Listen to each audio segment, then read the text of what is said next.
Antes de começar o vídeo, deixe seu like e inscreva-se no canal. Assim você me ajudará a fazer mais vídeos para vocês. E depois que assistir, comente qual foi o relato que você mais gostou.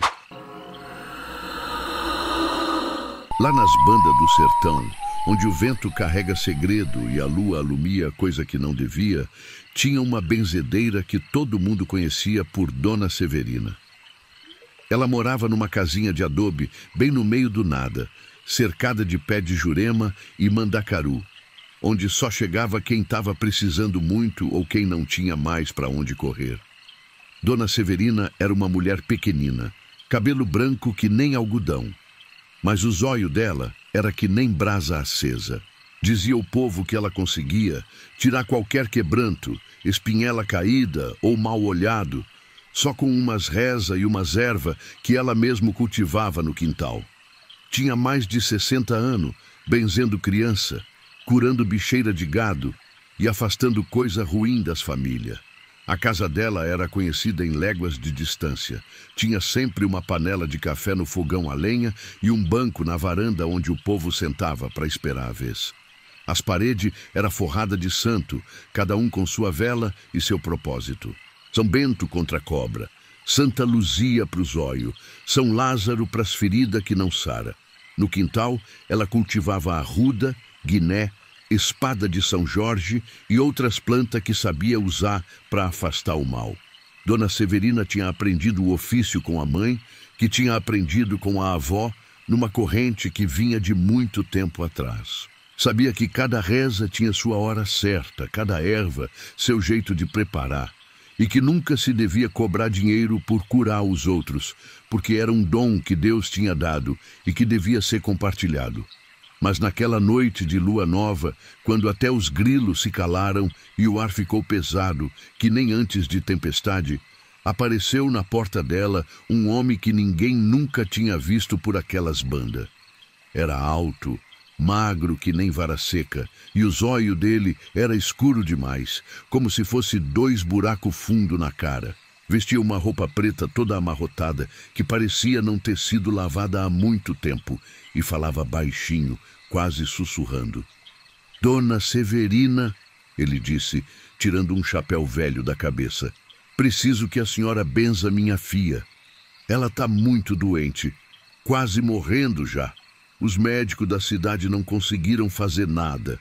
A benzedeira, mesmo sentindo um arrepio estranho subindo pela espinha, não podia negar ajuda para quem precisava. Era assim que ela sempre fez. Era assim que a mãe dela tinha ensinado. Mas alguma coisa naquele homem não estava certa. Ele não suava, mesmo fazendo calor. Não piscava quase nunca.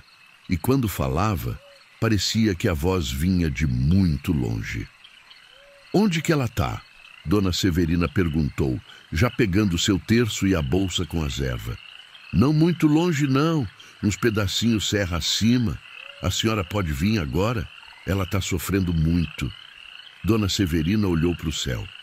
A lua nova deixava tudo escuro, só as estrelas dando um pouquinho de luz. Não era hora boa para sair andando por estrada de terra, mas se uma criança estava sofrendo, ela não podia esperar amanhecer.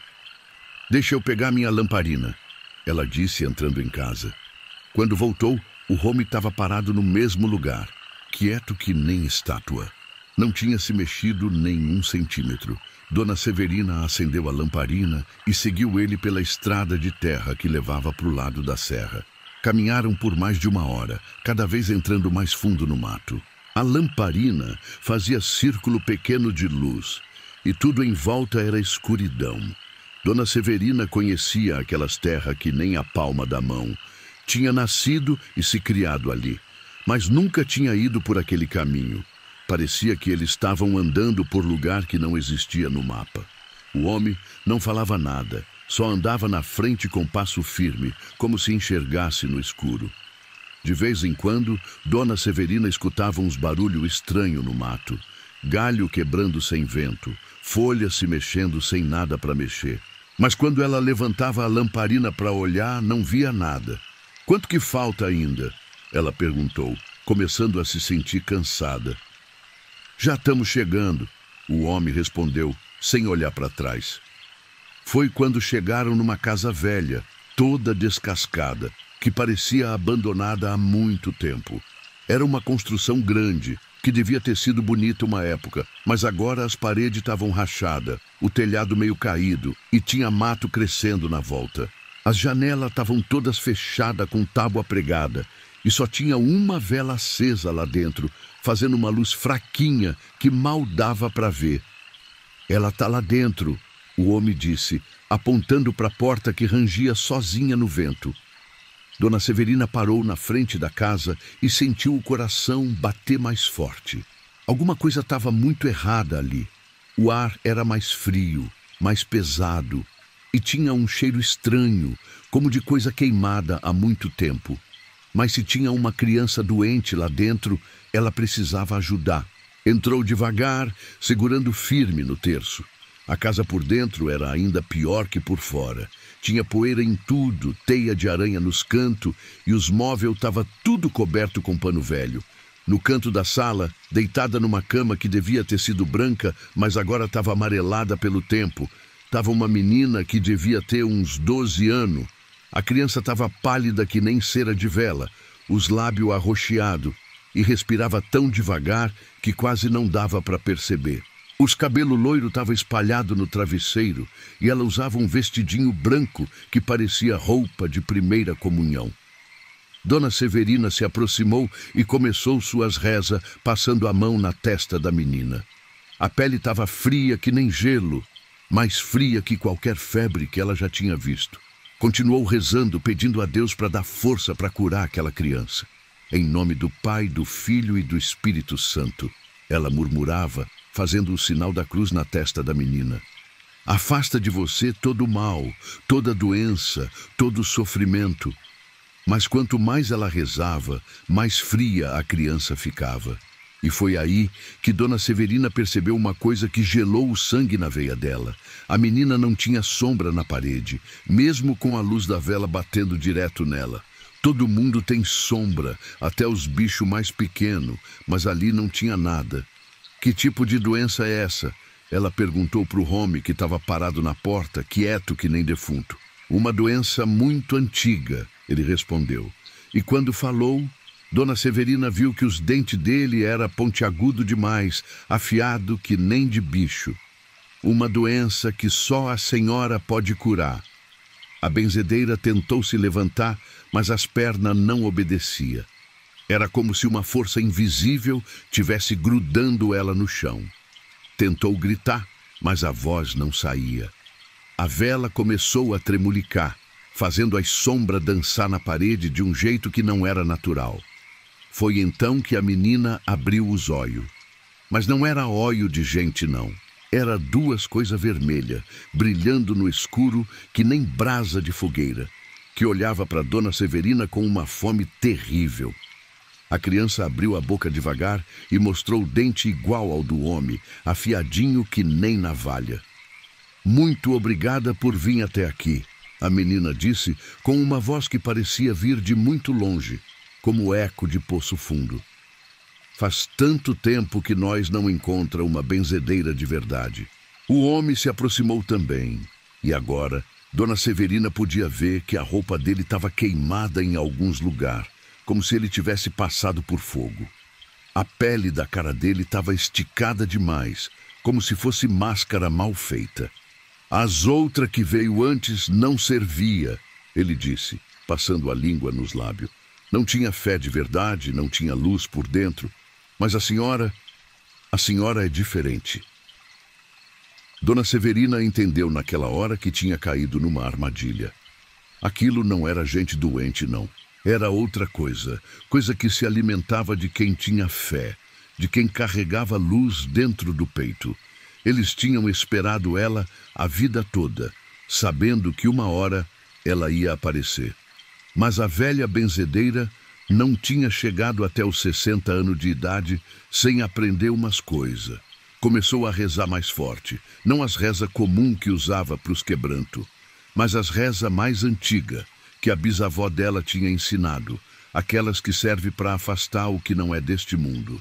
São Miguel Arcanjo, Defendei-nos no combate, ela gritou com a voz saindo mais forte agora.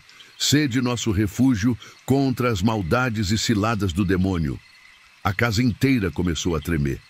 As tábuas da janela caíram com estrondo e por elas entrou um vento gelado que apagou a vela. No escuro, Dona Severina escutou um grito fino, estridente, que parecia vir de muito longe e de muito perto ao mesmo tempo. A menina se levantou da cama, mas agora não parecia mais criança. Estava crescendo, ficando mais alta, mais magra, até virar uma coisa comprida e torta que se mexia de um jeito que não era natural. O Home também estava mudando, a pele se descascando e mostrando coisa por baixo que não devia existir. Dona Severina continuou rezando, mesmo com as coisas voando pela casa, mesmo com aqueles 2 par de óleo vermelho brilhando na escuridão como lamparina do diabo. Sentia as unhas deles tentando arranhar ela, sentia o bafo frio no pescoço, mas não parava de rezar. Ave Maria, cheia de graça, ela gritava. O Senhor é convosco, bendita sois vós entre as mulheres. As coisas gritavam mais forte. Um barulho que parecia de animal ferido misturado com choro de criança. Dona Severina sentia que estavam tentando entrar na cabeça dela, fazer ela desistir da reza. Mas ela se agarrou no terço, como se fosse tábua de salvação. De repente, tudo ficou em silêncio. A casa parou de tremer, o vento cessou. E quando Dona Severina conseguiu acender um fósforo, viu que estava sozinha. Não tinha mais menina na cama, não tinha mais homem na porta. Só ela e uma casa vazia, cheia de pó e teia de aranha que parecia não ter sido mexida há décadas. Saiu correndo dali, tropeçando no escuro, seguindo a estrada de volta. Mas agora a estrada parecia diferente, como se ela nunca tivesse passado por ali antes. Correu por muito tempo sem saber se estava indo na direção certa, até que viu uma luz lá longe. Era a luz da própria casa, com a lamparina que ela sempre deixava acesa na janela para quem precisasse de ajuda durante a noite. Só parou de correr quando chegou na varanda. Estava quase amanhecendo e ela estava com os pés todo cortado, as roupas rasgadas, mas viva. Entrou em casa tremendo, acendeu todas as velas que tinha e ficou rezando até o sol nascer. Quando começou a clarear, foi até o quintal pegar umas ervas para fazer um banho de descarrego. Sentia que tinha trazido alguma coisa ruim grudada nela, algum resto daquela maldade que tinha encontrado. No outro dia, depois de tomar o banho e fazer todas as limpezas espiritual que sabia, resolveu contar para o compadre Antônio o que tinha acontecido. Ele morava na casa do lado e era uma das poucas pessoas em quem ela confiava completamente. Compadre Antônio escutou tudo calado, balançando a cabeça, fazendo cara de quem já tinha ouvido aquela história antes. Quando ela terminou, ele suspirou fundo e disse: Dona Severina, a senhora está falando da casa velha do finado Coronel Tibúrcio? Não sei de quem que era não, só sei que era uma casa abandonada lá na serra. Pois então, aquela casa pegou fogo há mais de 20 anos. Morreu o coronel, a esposa dele e a filha pequena. Diz que eles não conseguem sair de lá, que fica chamando benzedeira para tentar curar a menina que morreu queimada. Dona Severina sentiu um calafrio. Mas eu vi eles, compadre. Conversou com eles. A senhora foi a primeira benzedeira que conseguiu voltar de lá viva, Dona Severina. As outras que foram, nunca mais ninguém viu. Dona Conceição, que benzia lá para a banda do Riacho, sumiu faz 5 anos.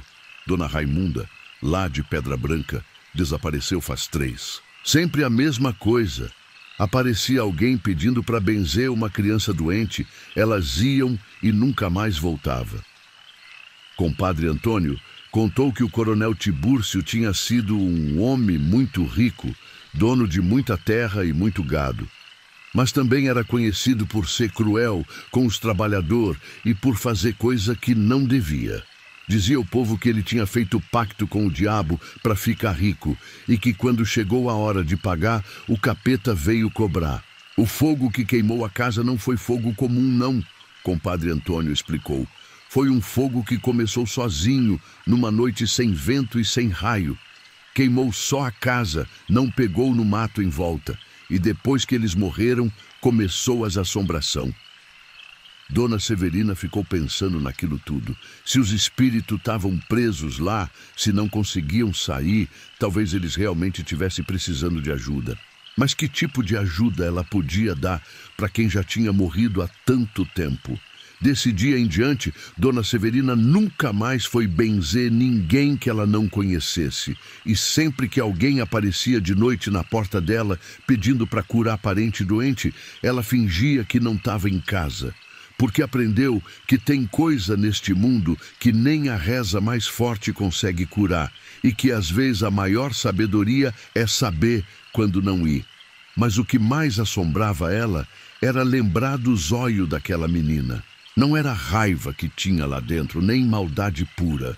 Por trás de toda aquela coisa terrível, tinha uma tristeza profunda, uma solidão sem fim, como se ela tivesse esperando há muito tempo que alguém fizesse ela descansar de vez. Uma vez por semana, Dona Severina subia no alto da serra e olhava para a direção onde ficava aquela casa. Sempre via uma fumacinha subindo de lá, bem fininha, como se fosse de uma vela acesa, e sabia que eles ainda estavam lá, esperando. Passaram-se meses e Dona Severina foi perdendo o sono. Toda noite sonhava com aquela menina, com o zóio vermelho pedindo ajuda. Às vezes, era pesadelo terrível, com a criança correndo atrás dela com os dentes afiados. Outras vezes, era sonho triste, com a menina chorando e pedindo para ir embora daquele lugar. Começou a ficar magra, as mãos tremendo na hora de benzer, a voz falhando na reza. O povo da redondeza começou a perceber que alguma coisa estava errada com a benzedeira. Ela que sempre tinha sido forte que nem rocha, agora parecia frágil que nem folha seca. Dona Severina tá diferente, o povo comentava na feira. Parece que ela viu coisa que não devia. Foi então que chegou na cidade um padre novo, jovem ainda, que tinha vindo da capital para ajudar o pároco velho que já não aguentava mais as caminhadas longas para as comunidades mais distantes. O padre se chamava Francisco, era um homem estudado, que tinha lido muito livro sobre coisa de religião. Dona Severina resolveu procurar ele e contar toda a história. Foi até a igreja numa tarde de quinta-feira, quando não tinha ninguém por perto. O padre estava lá lendo um livro grosso, e quando ela chegou, ele fechou o livro e deu atenção completa para ela. Ela contou tudo desde o começo. O homem estranho, a caminhada na escuridão, a casa abandonada, a menina com óleo vermelho, a fuga desesperada. Falou também do sonho que não deixava ela descansar, da sensação de que tinha deixado alguma coisa inacabada. O padre escutou tudo sem interromper, fazendo pergunta de vez em quando para entender melhor os detalhes. Quando ela terminou, ele ficou pensando um tempo longo, olhando para as imagens do santo na parede da igreja. Dona Severina, ele disse finalmente, a senhora já pensou que talvez eles realmente precisem de ajuda? Que talvez não seja uma armadilha, mas um pedido de socorro? Mas, padre, eu vi os dentes deles, vi o zóio vermelho, senti a maldade que tinha naquele lugar. Às vezes a alma em sofrimento se transforma em coisa terrível, Dona Severina. O sofrimento pode deformar o espírito, fazer ele virar coisa que assusta. Mas ainda assim continua sendo alma que precisa de salvação. O padre explicou que tinha estudado sobre caso parecido em outros lugares. Espírito que ficava preso na terra por causa de trauma muito grande, por medo, por culpa, ou por não conseguir entender que tinha morrido. Ele se alimentava da energia dos vivos, não por maldade, mas por desespero. E se eles mataram as outras benzedeiras? Dona Severina perguntou. Talvez elas não tivessem a fé necessária para suportar o que iam encontrar. Ou talvez não tivesse a força para ajudar de verdade. Mas a senhora conseguiu escapar, Dona Severina. Isso significa que a senhora é mais forte que eles. O padre propôs que eles fossem junto até a casa, ele com suas rezas e ela com as dela. que tentassem ajudar aquelas almas a encontrar o descanso eterno. Dona Severina ficou com medo, mas também ficou pensando na tristeza que tinha visto nos olhos da menina, na sensação de que ela tinha falhado em alguma coisa importante. Eu não sei se consigo voltar lá, padre, ela disse, honest. Só de pensar naquele lugar, eu fico tremendo. Nós não vai sozinho, Dona Severina. Deus vai estar com nós. E às vezes é preciso enfrentar o medo para fazer o que é certo. Eles marcaram para ir na lua cheia seguinte, quando a luz seria melhor para a caminhada. Dona Severina passou a semana se preparando, rezando mais que o normal, jejuando, se purificando espiritualmente. O padre também se preparou, estudando reza especial para libertar a alma presa, consultando o livro antigo da igreja. Na noite marcada, os dois se encontraram na casa de Dona Severina. O padre estava vestido com a batina preta e levava uma cruz grande de madeira, água benta, óleo santo e um livro de oração. Dona Severina tinha vestido sua roupa mais limpa, levava seu terço mais antigo e as ervas mais forte que tinha, arruda, guiné, alecrim do campo e outras que sabia que tinha poder contra a coisa ruim. Subiram a serra junto, rezando baixinho enquanto caminhava. A lua cheia iluminava a estrada, e dessa vez Dona Severina conseguia reconhecer o caminho. Era estranho como na primeira vez tudo tinha parecido diferente, como se ela tivesse andado por outro mundo. Quando chegaram no lugar onde devia ficar a casa, Dona Severina parou surpresa. Só tinha um monte de tijolo queimado e cinza, mato crescendo por cima de tudo. Não tinha casa nenhuma de pé. Aqui não tem casa nenhuma, padre, ela disse confusa. Mas tem, o padre respondeu, olhando fixo para um ponto no meio dos escombros.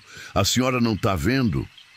E foi aí que Dona Severina percebeu que o padre estava vendo a mesma coisa que ela tinha visto naquela primeira noite.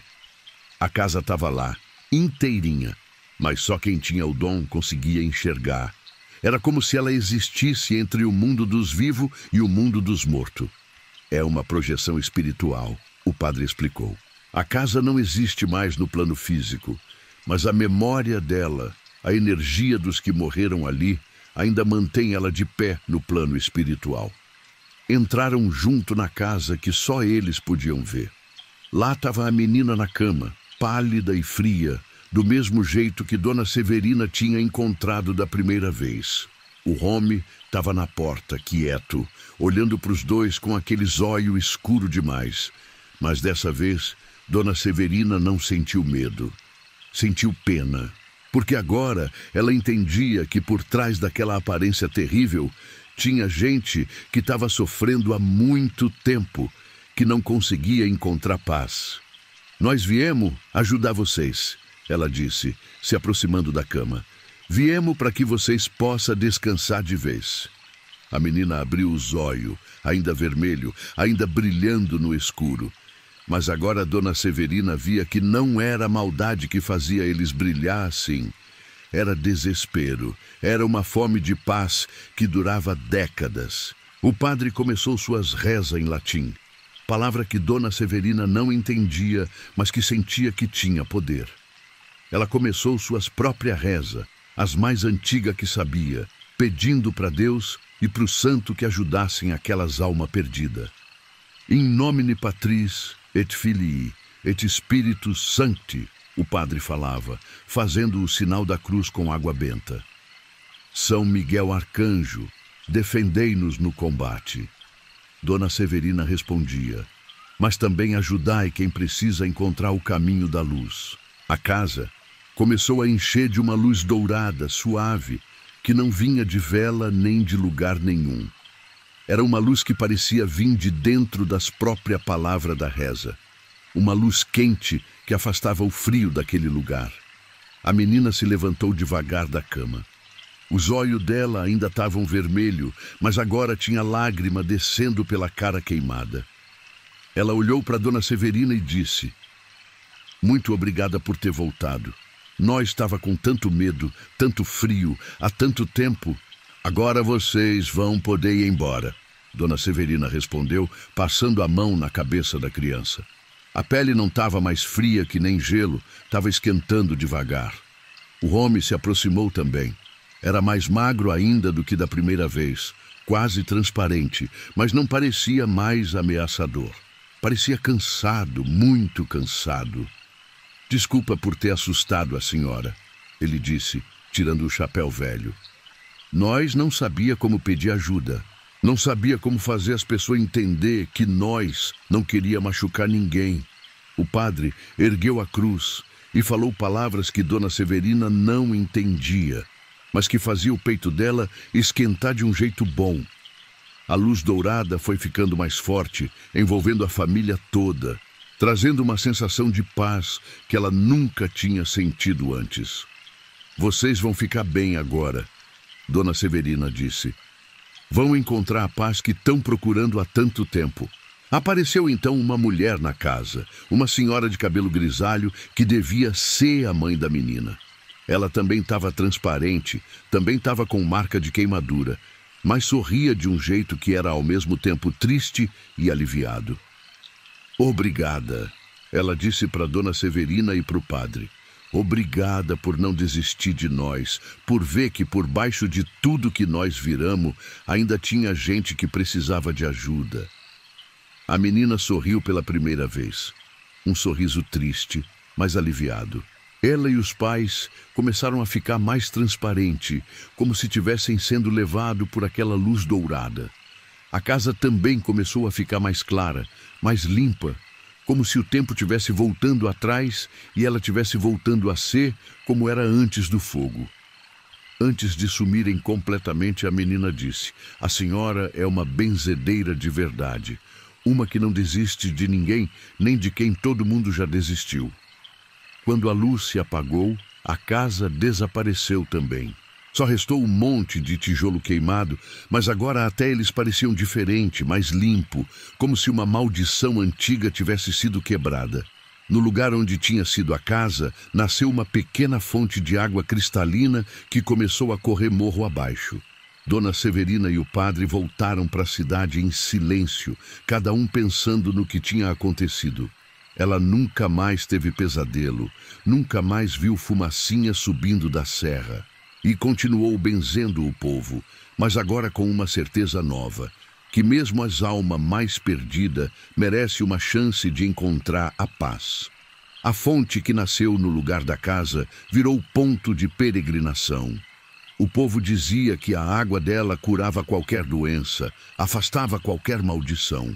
Dona Severina ia lá uma vez por mês, não para pegar água, mas para lembrar que até na situação mais desesperadora sempre tem esperança de redenção. Anos depois, quando Dona Severina já estava bem velhinha, quase não conseguindo mais andar, até as casas mais distantes para benzer, o povo ainda falava da noite em que ela e o padre jovem subiram a serra para ajudar os espíritos do coronel Tibúrcio. Dizia que desde então nenhum viajante mais se perdeu naquelas bandas, que a estrada ficou mais segura, como se uma maldição antiga tivesse sido quebrada. As assombrações pararam, os pesadelos cessaram e até o gado passou a pastar tranquilo naquela região. E quando perguntavam para Dona Severina se ela não tinha tido medo de voltar naquela casa assombrada, ela respondia: medo eu tive sim. Mas aprendi que às vezes é preciso enfrentar o medo para fazer o que é certo e que não existe alma tão perdida que não mereça uma oportunidade de ser salva. Ela sempre terminava contando que o mais importante que tinha aprendido é que benzedeira de verdade não é só quem cure os vivos, é também quem ajuda os mortos a encontrar seu descanso. Porque no final, todo mundo merece paz. Não importa o que tenha feito em vida. A história da benzedeira corajosa se espalhou por todo o sertão, passando de boca em boca, ganhando detalhes novos a cada contada. Virando o caos que o povo conta até hoje. Nas noites de lua cheia, quando o vento traz lembrança de tempo antigo e os mais velhos se reúnem na varanda para dividir as histórias que viveram ou que escutaram de quem viveu. E quem passa pela serra onde ficava a casa do coronel Tibúrcio pode ver a fonte que ainda corre cristalina e saber que ali aconteceu algo que mudou não só a vida dos vivos, mas também trouxe paz para os que já tinham partido deste mundo. Lá nas bandas do interior, onde a estrada de terra some no horizonte e só se escuta o canto da Juriti de madrugada, morava Dona Expedita, uma parteira que tinha mais de 50 anos ajudando criança a vir ao mundo. Era uma mulher forte, de mão firme e coração grande, que nunca tinha perdido uma mãe ou um bebê em todos esses anos de trabalho. A casa dela ficava na beira do rio, numa curva onde a água corria mais devagar e fazia um remanso bonito. Era uma casa simples, de adobe e telha de barro, mas sempre limpa e arrumada. Tinha uma varanda grande, onde ela secava as ervas que usava nos partos e um quintal cheio de planta medicinal que ela mesma cultivava com carinho. Guiné, arruda, espada de São Jorge, alecrim do campo e outras que aprendeu com a mãe e a avó. Era lá que ela lavava as trouxinhas dos recém-nascidos, que benzia os cordão umbilical antes de cortar e que guardava todas as ervas que usava nos partos. Erva doce para acalmar as dor, folha de algodão para estancar sangramento, canela de velho para dar força para as parturientes e arruda para afastar qualquer coisa ruim que pudesse prejudicar mãe e bebê. Cada planta tinha sua serventia. Cada reza, sua hora certa. E Dona Expedita sabia tudo isso de cor e salteado. Dona Expedita tinha aprendido o ofício com a parteira mais velha da região, Dona Quitéria, que tinha morrido fazia 10 anos, deixando para ela não só o conhecimento, mas também uma responsabilidade que ela carregava com orgulho. Dona Quitéria tinha sido como uma segunda mãe para ela, ensinando não só as técnicas do parto, mas também as rezas, a simpatia e o segredo que passava de parteira para parteira há gerações. A velha sempre dizia que ser parteira era mais que saber cortar cordão. Era ser guardiã da vida, proteger mãe e filho no momento mais sagrado da existência. Cada criança que nasce, ela falava, é um pedacinho de Deus que vem para o mundo e nossa obrigação é receber ela com todo cuidado. Sabia que cada parto era um milagre, cada criança que nascia era uma bênção, e que sua missão era fazer com que mãe e filho ficassem bem e saudável. Tinha já ajudado a nascer mais de 1000 crianças, desde bebê de fazendeiro rico até filho de trabalhador mais pobre, e tratava todo mundo igual, com o mesmo carinho e dedicação. Nunca cobrara dinheiro pelo serviço, recebia o que a família podia dar, às vezes galinha, às vezes saco de farinha, às vezes só uma bênção sincera. Era conhecida em légua de distância. Quando uma mulher entrava em trabalho de parto, sempre tinha alguém que saía correndo buscar ela, não importava se era dia ou noite, se fazia sol ou se chovia. Ela pegava sua sacola de couro velho, que tinha sido da Dona Quitéria, com todas as coisas necessárias. Tesoura bem afiada que benzia antes de cada uso. Barbante novo, pano limpo que sempre fervia antes de guardar, garrafinha com cachaça para desinfetar, óleo de mamona para massagear e um terço pequeno de madeira que sempre levava para os momentos mais difíceis. Dona Expedita tinha suas maneiras próprias de fazer as coisas. Sempre chegava na casa da parturiente e primeira coisa que fazia era acender uma vela para Nossa Senhora do Bom Parto, depois examinava a mulher para ver como estava o bebê, calculava quanto tempo faltava para o nascimento e ia preparando tudo com calma e paciência. Nunca tinha pressa, porque sabia que cada parto tem seu tempo e que forçar as coisas só trazia problema. Sabia conversar com as mulheres, acalmar elas quando ficava com medo, dar força quando a dor apertava. Conhecia todas as posições que ajudavam o parto, todas as massagens que aliviavam o sofrimento e tinha uma intuição que nunca falhava para saber quando alguma coisa estava errada e precisava correr atrás de médico. Já tinha salvado muita vida assim, percebendo o perigo antes que fosse tarde demais. Nos últimos anos, tinha notado que o trabalho estava ficando mais pesado. As pernas não aguentavam tanto as caminhadas longas. As costas doía quando ficava muito tempo curvada ajudando no parto. Mas mesmo assim, não conseguia dizer não quando aparecia alguém precisando de ajuda. Era mais forte que ela. Era como se Deus tivesse colocado aquela missão no coração dela e ela não pudesse abandonar.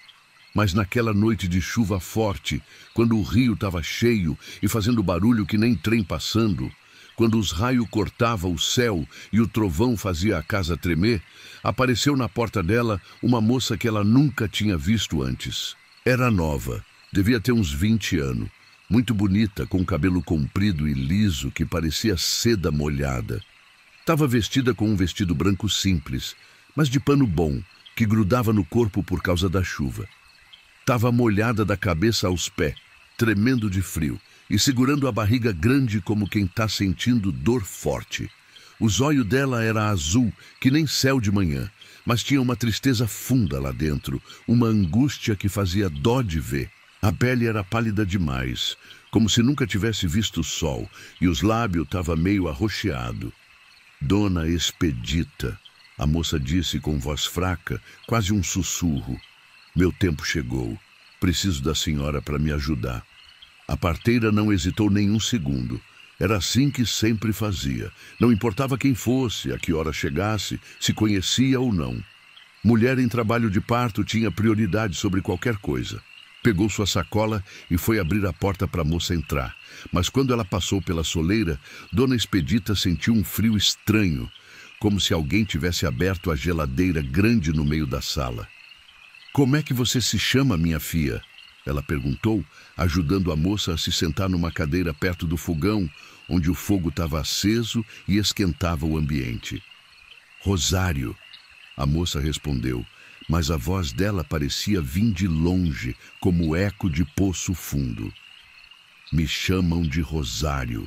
E de onde você veio com essa chuva toda? Tua família sabe que você está aqui?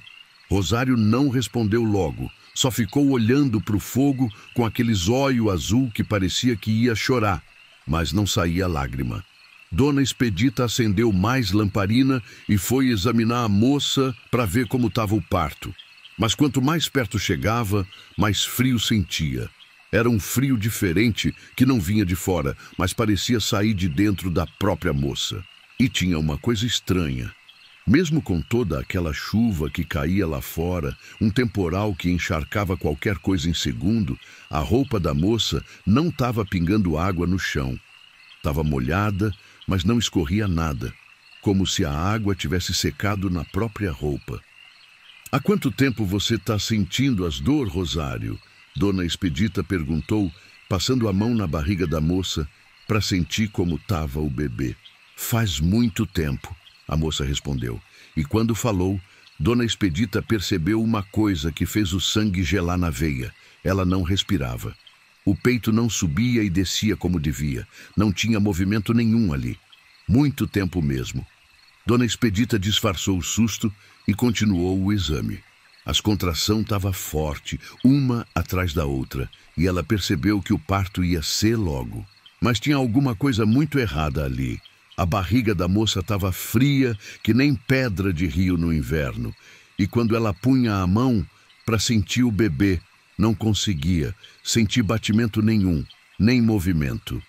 Tentou escutar o coração do bebê encostando o ouvido na barriga, como sempre fazia, mas não ouvia nada. Era como se não tivesse vida ali dentro, só uma lembrança de vida. Rosário, minha filha, você está se sentindo bem? Você está muito gelada. Vem mais perto do fogo. A moça olhou para ela com um zóio que era bonito demais, mas vazio, que nem casa abandonada. Eu nunca me sinto bem, Dona Expedita. Nunca mais me senti bem desde que... Ela não terminou a frase, mas Dona Expedita viu que tinha uma história ali, alguma coisa que tinha acontecido e deixado aquela moça assim, perdida e sofrendo. Foi quando começaram as dores de verdade. Rosário se contorcia na cadeira, gemia baixinho, mas não era gemido comum de mulher em trabalho de parto. Era um som diferente. como se viesse de lugar muito fundo, muito distante. E o mais estranho, não saía lágrima do zóio dela, mesmo ela estando sofrendo tanto. Dona Expedita tinha visto mulher chorar de dor, gritar, xingar, pedir pela mãe, mas nunca tinha visto ninguém sofrer tanto sem derramar nenhuma lágrima. Era como se as lágrimas dela tivessem secado há muito tempo, como se ela já tivesse chorado tudo que tinha para chorar. "Vem, minha filha", Dona Expedita disse, ajudando Rosário a se levantar. "Vamos para a cama que seu bebê quer nascer." Ajudou ela a se deitar na cama que sempre usava para os partos. Uma cama de ferro simples, mas confortável, com lençol sempre limpo e travesseiro fofinho. Acendeu vela para o santo que ficavam na parede. Nossa Senhora do Bom Parto, Santa Ana, São Raimundo Nonato, pediu proteção para que tudo corresse bem. Mas as velas começaram a tremulicar de um jeito estranho, como se tivesse vento forte dentro de casa, mesmo com porta e janela fechada. A chama dançava para um lado e para o outro, fazendo as sombras se mexer na parede de um jeito que não era natural. "Força, minha filha", Dona Expedita falava, preparando as coisas que ia precisar. A bacia com água morna, os panos limpos, a tesoura. "Seu bebê quer nascer. Você precisa ajudar ele."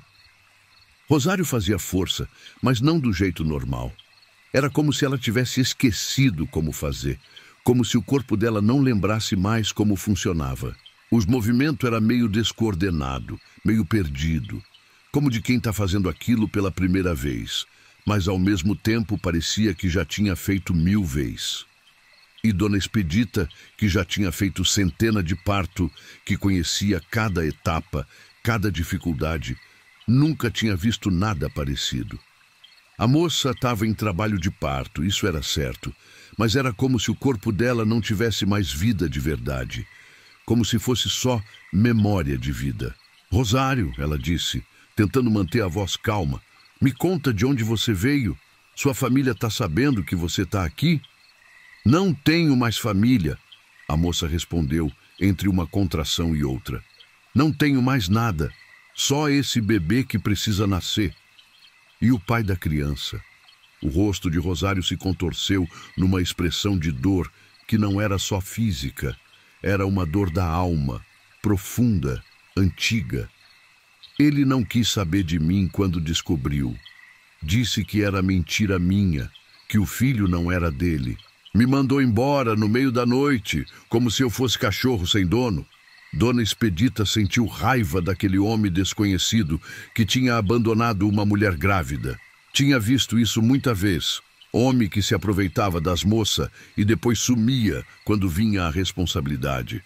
Mas alguma coisa na história de Rosário parecia diferente, mais antiga, como se tivesse acontecido há muito tempo. De repente, a moça deu um grito que não era de gente. Era um som que cortava a alma, que fez todas as velas apagar de uma vez, que fez os vidros da janela tremer, que fez o próprio rio lá fora ficar quieto por um momento. E foi então que Dona Expedita viu. O bebê estava nascendo, mas não era bebê comum, não. Era uma coisa pequena, cinzenta, que não se mexia, que não chorava, que não respirava. Parecia feito de barro velho, seco, rachado. E quando Dona Expedita pegou na mão para ajudar o parto, a coisa se desfez que nem cinza velha, virando pó que o vento levou. "Meu filho", Rosário chorou, mas ainda não saía lágrima do zóio dela. "Meu filho não pode nascer, nunca pode nascer direito." Foi aí que Dona Expedita entendeu com quem estava lidando. Rosário não era mulher viva, era alma penada, espírito de alguém que tinha morrido em trabalho de parto e não conseguia descansar. E toda noite ela voltava, tentando parir o filho que nunca ia nascer vivo, presa num ciclo que se repetia sem fim. "Há quanto tempo isso está acontecendo, minha filha?" Dona Expedita perguntou, tentando ficar calma mesmo com o coração batendo descompassado. "Não sei mais", Rosário respondeu, se sentando na cama. Agora que Dona Expedita sabia a verdade, podia ver que a moça era meio transparente, que dava para enxergar a parede através dela. Os anos passam, as luas mudam, As estações vêm e vão, mas eu continuo aqui tentando fazer meu filho nascer direito. A parteira olhou para a moça com pena. Conhecia a história assim. Mulher que morria no parto ficava presa entre os mundos sem conseguir ir para o descanso eterno, porque o instinto de mãe era mais forte que a própria morte. O amor maternal não respeitava nem os limites entre vida e morte. Onde foi que você morreu, Rosário? Na casa grande do outro lado do rio, faz muito tempo já. Eu trabalhava lá, era empregada da família Albuquerque. Cozinhava, limpava, cuidava das coisas da casa. Rosário começou a contar sua história com a voz cada vez mais fraca, como se falar daquilo custasse muito esforço. Ela tinha chegado na fazenda nova ainda, vinda da capital, depois que os pais morreram numa epidemia de febre amarela. Não tinha para onde ir, não conhecia ninguém. E Dona Margarida Albuquerque tinha dado trabalho para ela por pena. Era uma família rica, mas não era gente boa, não, ela continuou. O velho coronel Albuquerque bebia muito, batia nos empregados por qualquer coisa. Dona Margarida fingia que não via, mas tinha medo dele também. E o filho deles, Joaquim. A voz de Rosário ficou mais triste ainda quando falou do rapaz. Joaquim era bonito, estudado, tinha ido para a capital estudar advocacia. Quando voltou para as férias, começou a reparar na moça nova que trabalhava na casa. Ele me dizia coisa bonita, me prometia casamento, falava que ia me tirar daquela vida. Eu era boba, acreditei em tudo. Quando descobri que estava esperando o filho, fiquei feliz, pensando que agora ele ia cumprir a promessa. Mas quando Rosário contou para Joaquim que estava grávida, ele mudou completamente. Disse que ela estava mentindo, que estava tentando se aproveitar dele, que nunca ia casar com uma empregada, que aquele filho podia ser de qualquer um. Quando a família descobriu, me mandaram embora na mesma hora. Era noite, estava chovendo igual hoje. Me deram um dinheiro e disseram para eu sumir dali, que se voltasse iam chamar a polícia. Rosário não tinha para onde ir. Pegou suas poucas coisas numa trouxa velha e saiu no meio da tempestade, pensando em chegar na cidade e procurar trabalho em outra casa. Mas no meio do caminho, quando estava tentando atravessar o rio numa canoa velha, começaram as dores do parto. A canoa virou no meio da água. Eu consegui nadar até a margem, mas já estava muito fraca. Me arrastei até debaixo de uma árvore grande e foi lá que meu filho tentou nascer. Ela ficou sozinha na chuva, com dor terrível, sem ninguém para ajudar, sem saber o que fazer. O parto foi difícil, demorado, e ela foi perdendo as forças aos poucos. Quando o bebê finalmente nasceu, ela já estava morrendo de tanto sangramento. Peguei ele no colo, tentei fazer ele respirar, mas não consegui. Ele estava roxinho, frio, morreu nos meus braços, e eu morri logo depois, abraçada com ele.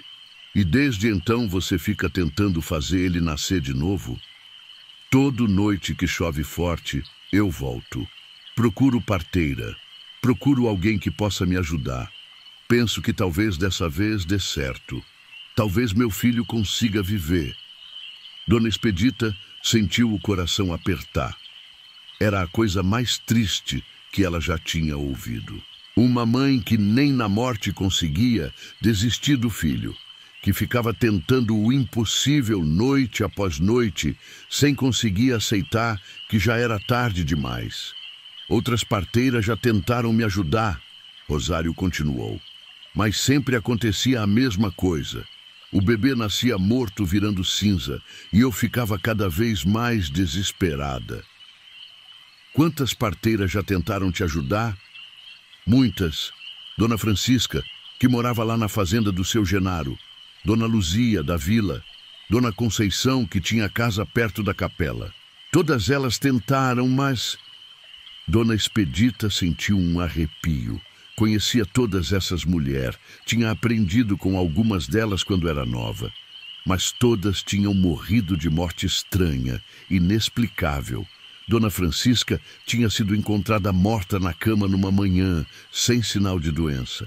Dona Luzia tinha sumido numa noite de chuva e nunca mais foi vista.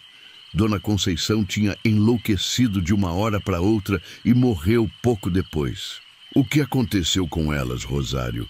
A moça baixou a cabeça e, pela primeira vez desde que chegara, Dona Expedita viu vergonha na cara dela. Eu não queria machucar ninguém, mas quando elas não conseguiam fazer meu filho viver, quando ele nascia morto de novo, eu ficava tão desesperada. A tristeza saía de mim que nem fogo, queimava tudo em volta. Dona Expedita entendeu que estava lidando com algo muito perigoso. Rosário não era só uma alma penada comum. Era uma alma em sofrimento tão profundo que se tornara destrutiva, que sugava a vida de quem tentava ajudar ela. Por que você acha que comigo vai ser diferente?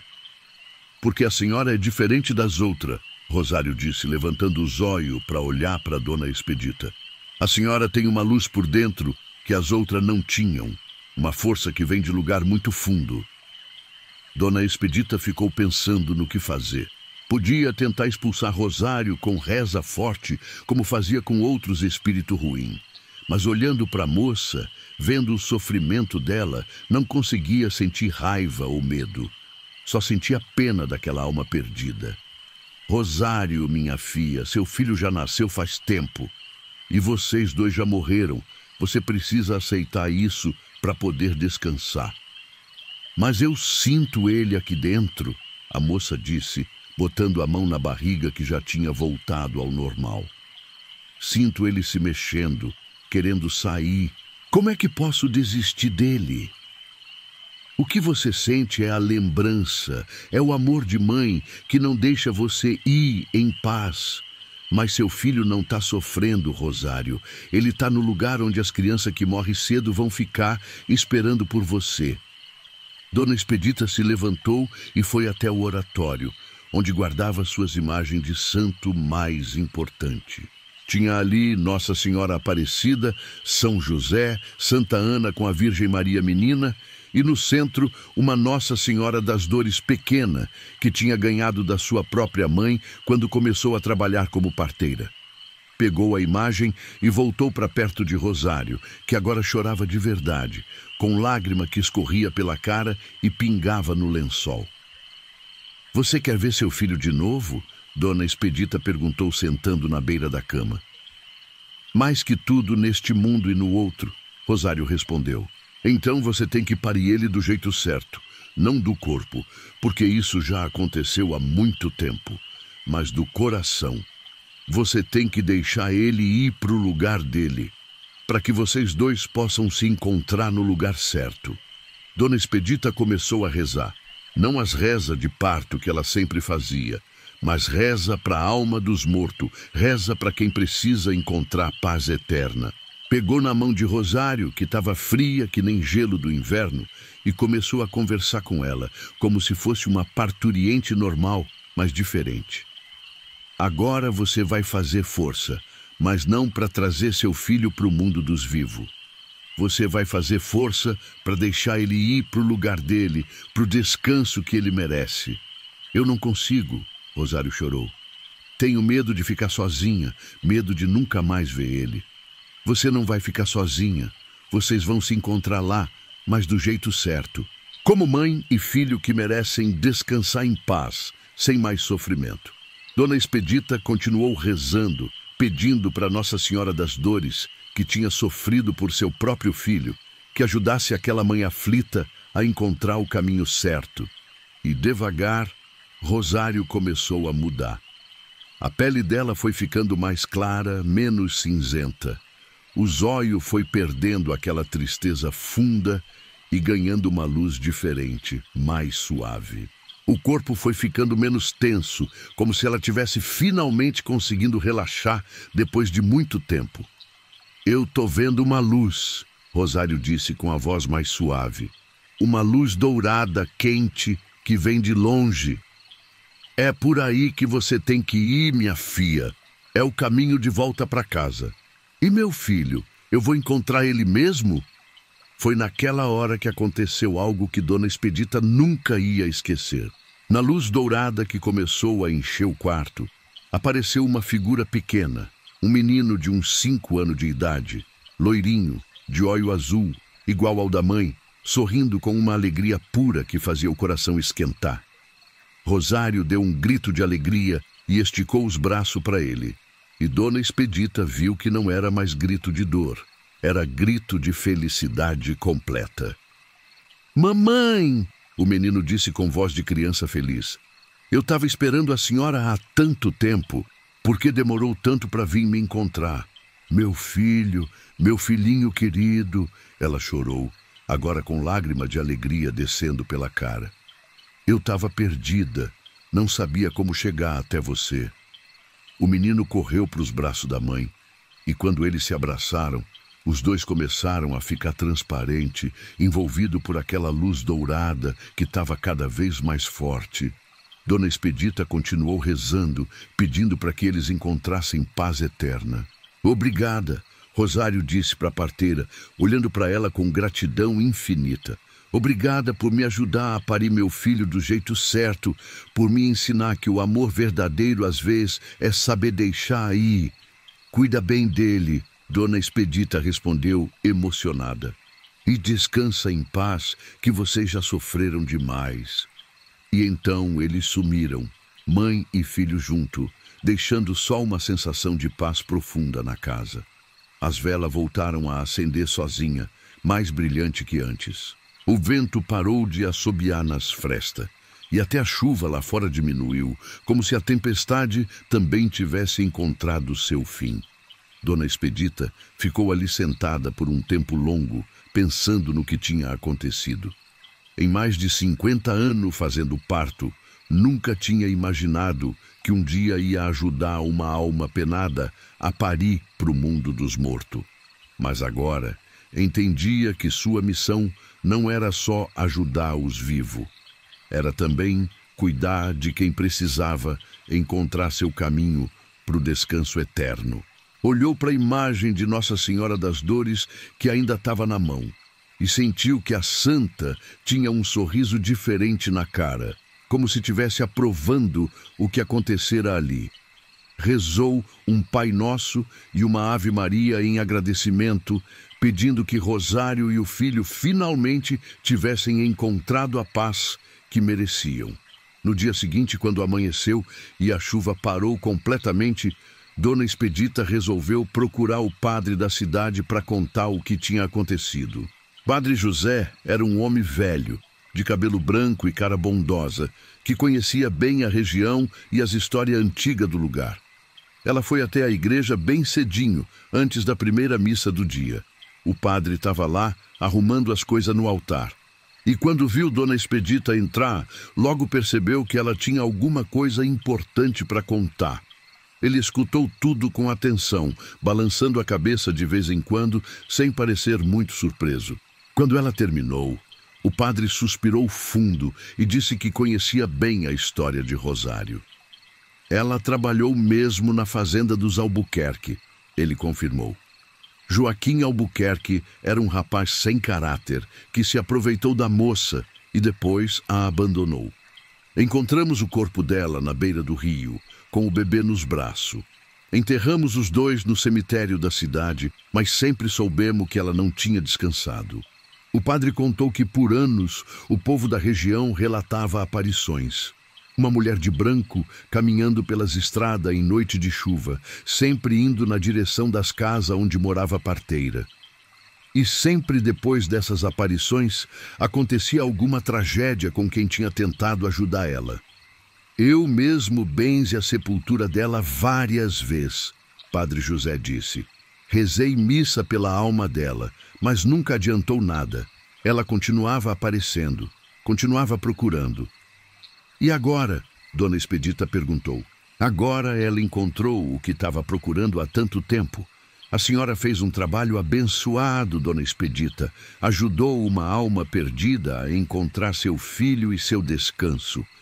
O padre explicou que ia celebrar uma missa especial pela alma de Rosário e seu bebê, para que finalmente pudessem descansar em paz eterna, e sugeriu que Dona Expedita participasse como forma de completar a obra de caridade que tinha feito. "O senhor acha que foi certo o que eu fiz?" Ela perguntou, ainda com dúvida. "Dona Expedita, a senhora sempre ajudou quem precisava, não importa se era rico ou pobre, conhecido ou estranho. Por que seria diferente com uma alma que precisava de ajuda? Deus usou a senhora como instrumento da sua misericórdia." Daquele dia em diante, nunca mais ninguém viu a moça de branco caminhando pelas estradas em noite de chuva. O cemitério onde ela estava enterrada começou a receber flores silvestres que nasciam sozinha no túmulo. Margarida branca e rosa pequena que aparecia mesmo no tempo seco, como se alguém tivesse plantando e cuidando delas. O povo dizia que era sinal de que ela tinha encontrado paz. E muitas mães que tinham perdido filho pequeno iam lá rezar e deixar flores também, pedindo que Rosário intercedesse por elas junto a Deus. Dona Expedita continuou seu trabalho de parteira, mas agora com uma compreensão nova do que significava ajudar alguém a vir ao mundo, ou a sair dele do jeito certo. Aprendeu que, às vezes, a missão dela não era só cuidar dos vivos, mas também ajudar os mortos a encontrar seu lugar no plano espiritual. Começou a prestar mais atenção no sinal, a perceber quando alguma coisa não estava normal. E algumas vezes, quando aparecia mulher estranha pedindo ajuda em hora esquisita, ela sabia que podia não ser pessoa comum. Mas nunca mais sentiu medo. Sabia que se Deus tinha permitido que ela ajudasse Rosário, é porque confiava nela para cuidar de outras almas perdidas também. Uns meses depois do acontecido, apareceu na casa dela uma moça grávida que ninguém conhecia. Era de noite, mas não estava chovendo, e a mulher parecia normal. Mesmo assim, Dona Expedita ficou atenta. Quando examinou a moça, viu que tudo estava bem, que era parto comum mesmo. Mas no meio do trabalho, a mulher começou a contar que tinha sonhado com uma moça de vestido branco que tinha mandado ela procurar Dona Expedita. Ela disse que a senhora era a parteira mais boa de todas, que sabia cuidar tanto de quem estava vivo quanto de quem já tinha ido embora. A mulher contou. Dona Expedita sorriu, entendendo que era Rosário que tinha mandado aquela grávida até ela. O bebê nasceu lindo e saudável, e a mãe disse que nunca tinha sentido tanta paz durante um parto. A partir daí, começaram a aparecer mais mulher grávida na casa de Dona Expedita, todas dizendo que tinham sonhado com uma moça de branco que indicava ela. Parecia que Rosário, mesmo no além, continuava cuidando das mães e dos bebês, mandando elas para a parteira, que ela sabia que ia cuidar bem. Anos depois, quando já estava mais velha e não conseguia mais fazer parto difícil, Dona Expedita passou seu conhecimento para uma moça nova que veio da cidade estudar com ela. Marina era uma menina esperta, de coração bom e boa vontade de aprender. E Dona Expedita viu nela a continuação do seu trabalho. Ensinou para Marina não só as técnicas do parto, mas também as reza, a simpatia e, principalmente, como reconhecer quando estava lidando com coisa que não era deste mundo. Ser parteira não é só saber cortar cordão umbilical. Ela sempre dizia para a jovem. É saber que cada alma que passa por nossas mãos tem seu destino, e nossa obrigação é ajudar ela a chegar onde precisa ir, seja neste mundo ou no outro. Marina escutava tudo com atenção, às vezes com cara de quem não estava acreditando muito, mas respeitava a experiência da mestra. E quando perguntava se Dona Expedita não tinha medo de lidar com essas coisas, ela respondia: medo eu tinha sim no começo, mas aprendi que não existe alma tão perdida que não mereça ajuda e que o amor de mãe é a força mais poderosa que existe, capaz de vencer até a morte. A casa na beira do rio virou lugar de peregrinação para mulher grávida de toda a região que ia lá pedir bênção de Dona Expedita e proteção para seus partos. Ela recebia todas com carinho, benzia as barrigas, dava conselhos e sempre lembrava que cada bebê que nascia era um milagre que merecia ser celebrado. E quando perguntavam para ela qual tinha sido o parto mais difícil da vida, ela sempre respondia: foi o parto de quem já tinha morrido, mas ainda não tinha conseguido nascer para o descanso eterno. Porque às vezes ajudar alguém a sair do mundo é tão importante quanto ajudar a entrar nele. A história da parteira que ajudou uma alma penada a encontrar paz se espalhou por toda a região, passando de boca em boca, ganhando detalhes novos a cada contada. Virou causo que as mulheres contavam umas para as outras enquanto lavava roupa no rio, enquanto pilava milho no pilão, enquanto esperava a vez na fila do posto de saúde. E toda vez que uma grávida passava medo de morrer no parto, de deixar o filho órfão, elas lembravam da história de Rosário e sabiam que mesmo na morte, o amor de mãe pode encontrar seu caminho e sua paz. Na beira do rio, onde Dona Expedita fazia seu trabalho há tantos anos, nasceu uma fonte pequena que nunca seca, mesmo nos tempos mais secos do ano. A água é cristalina, fresquinha, e o povo diz que tem propriedade especial. Serve para benzer as crianças que nascem, para limpar as feridas das que precisa sarar e para dar força para as mulheres que estão esperando o bebê. Marina, que assumiu o trabalho depois que Dona Expedita ficou muito velha para continuar, sempre leva água dessa fonte para os partos que faz. E conta que às vezes, quando a situação está difícil e ela está com medo de perder mãe ou bebê, sente uma presença suave ao lado dela, como se alguém estivesse ajudando, guiando suas mãos. E quem passa por lá em noite de lua cheia, quando o vento sopra manso nas folhas do zingá e das mangueiras que crescem na beira da água, às vezes escuta uma cantiga de ninar bem baixinha, suave que nem sussurro, como se uma mãe tivesse finalmente conseguido acalentar seu filho no colo e pudesse cantar para ele sem pressa, com todo o amor do mundo. Dizem também que quando nasce bebê na região, sempre aparece uma borboleta branca voando em volta da casa, como se fosse bênção especial para os novos que chegam ao mundo. E as mães mais antigas ensinam para as mais novas que quando isso acontece, é Rosário que está visitando, agradecendo por mais uma criança que conseguiu nascer com saúde e amor. Dona Expedita, mesmo depois de velha, sempre que via uma borboleta branca, sorria e fazia o sinal da cruz, lembrando da noite em que ajudou uma mãe desesperada a encontrar seu filho e sua paz. E sempre agradecia a Deus por ter usado ela como instrumento da sua misericórdia, mostrando que o amor verdadeiro não tem limite, nem mesmo a morte consegue vencer. Lá nas bandas do sertão, onde a terra é vermelha e o sol queima forte mesmo no inverno, morava seu Damião, o ferrador mais respeitado de toda a região. Era um homem forte, de braço grosso e mão calejada, que sabia mexer com ferro quente desde menino e nunca tinha errado uma ferradura em mais de 40 anos de ofício. A oficina dele ficava na entrada da cidade, numa casa velha de adobe que tinha pertencido ao pai e ao avô antes dele. Era um lugar escuro, cheio de fumaça e fagulha, onde o martelo batia no ferro desde o amanhecer até o anoitecer.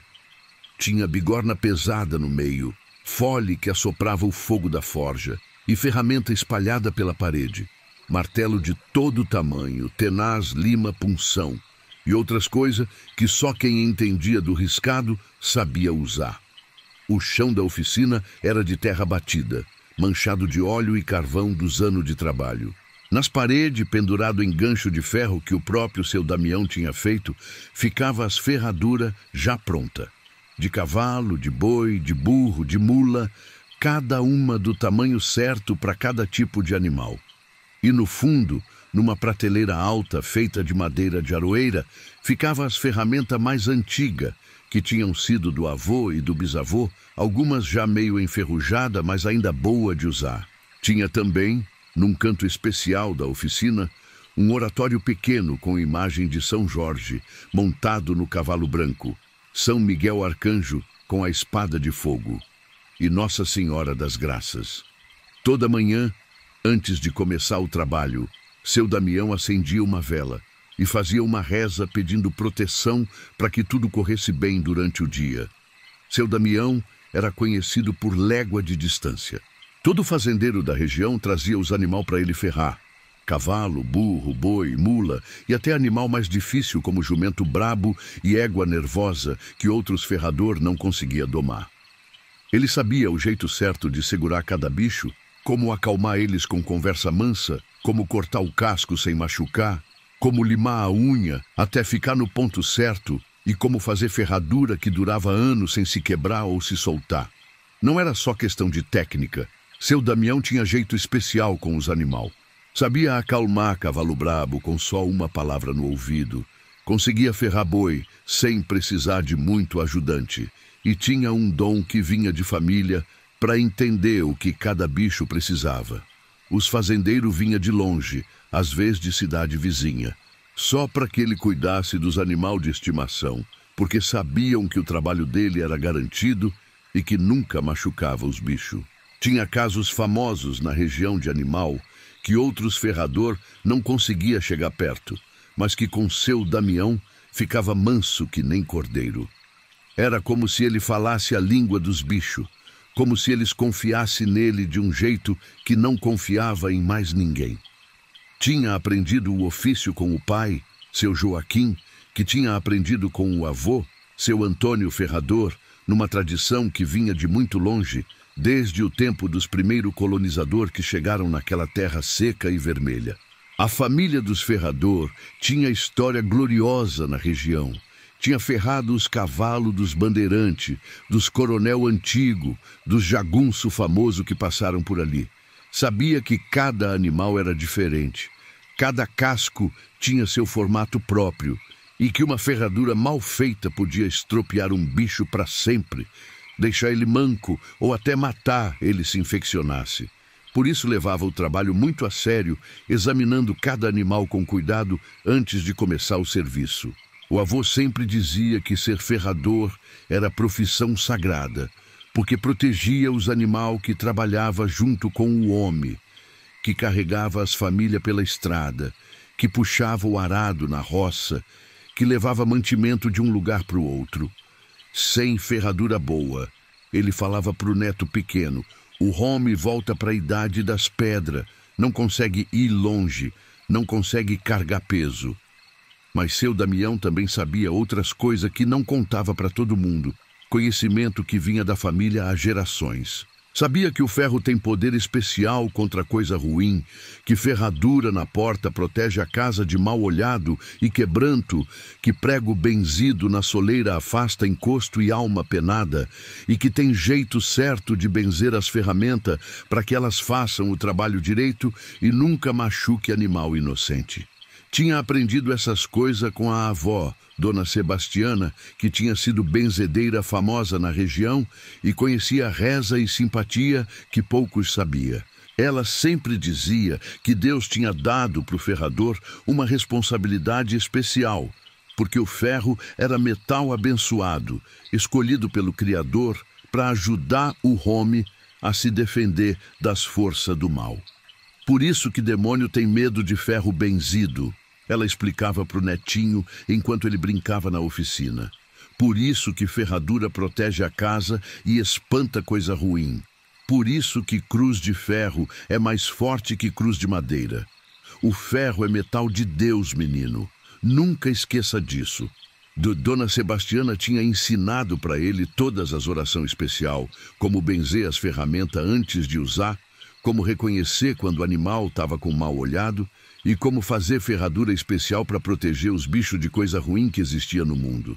Era um homem quieto, de palavra certeira, que falava pouco, mas sempre o necessário. Tinha 45 anos, cabelo preto já começando a embranquecer nas têmporas e braço forte de tanto bater martelo no ferro quente. As mãos dele eram marcadas pelos anos de trabalho, cicatriz de fagulha que tinha pulado da forja, calo grosso de tanto segurar a ferramenta, unha sempre preta de carvão e óleo. Morava sozinho desde que a esposa, Dona Conceição, morreu há 5 anos de uma doença estranha, que os médicos da cidade não souberam explicar nem curar. Ela tinha começado a definhar sem motivo, perdendo peso e força, até que uma manhã não conseguiu mais levantar da cama. Seu Damião ainda se culpava por não ter conseguido salvar ela, mesmo tendo tentado todos os remédios e reza que conhecia. Não tinham tido filho, e isso pesava no coração dele todo dia.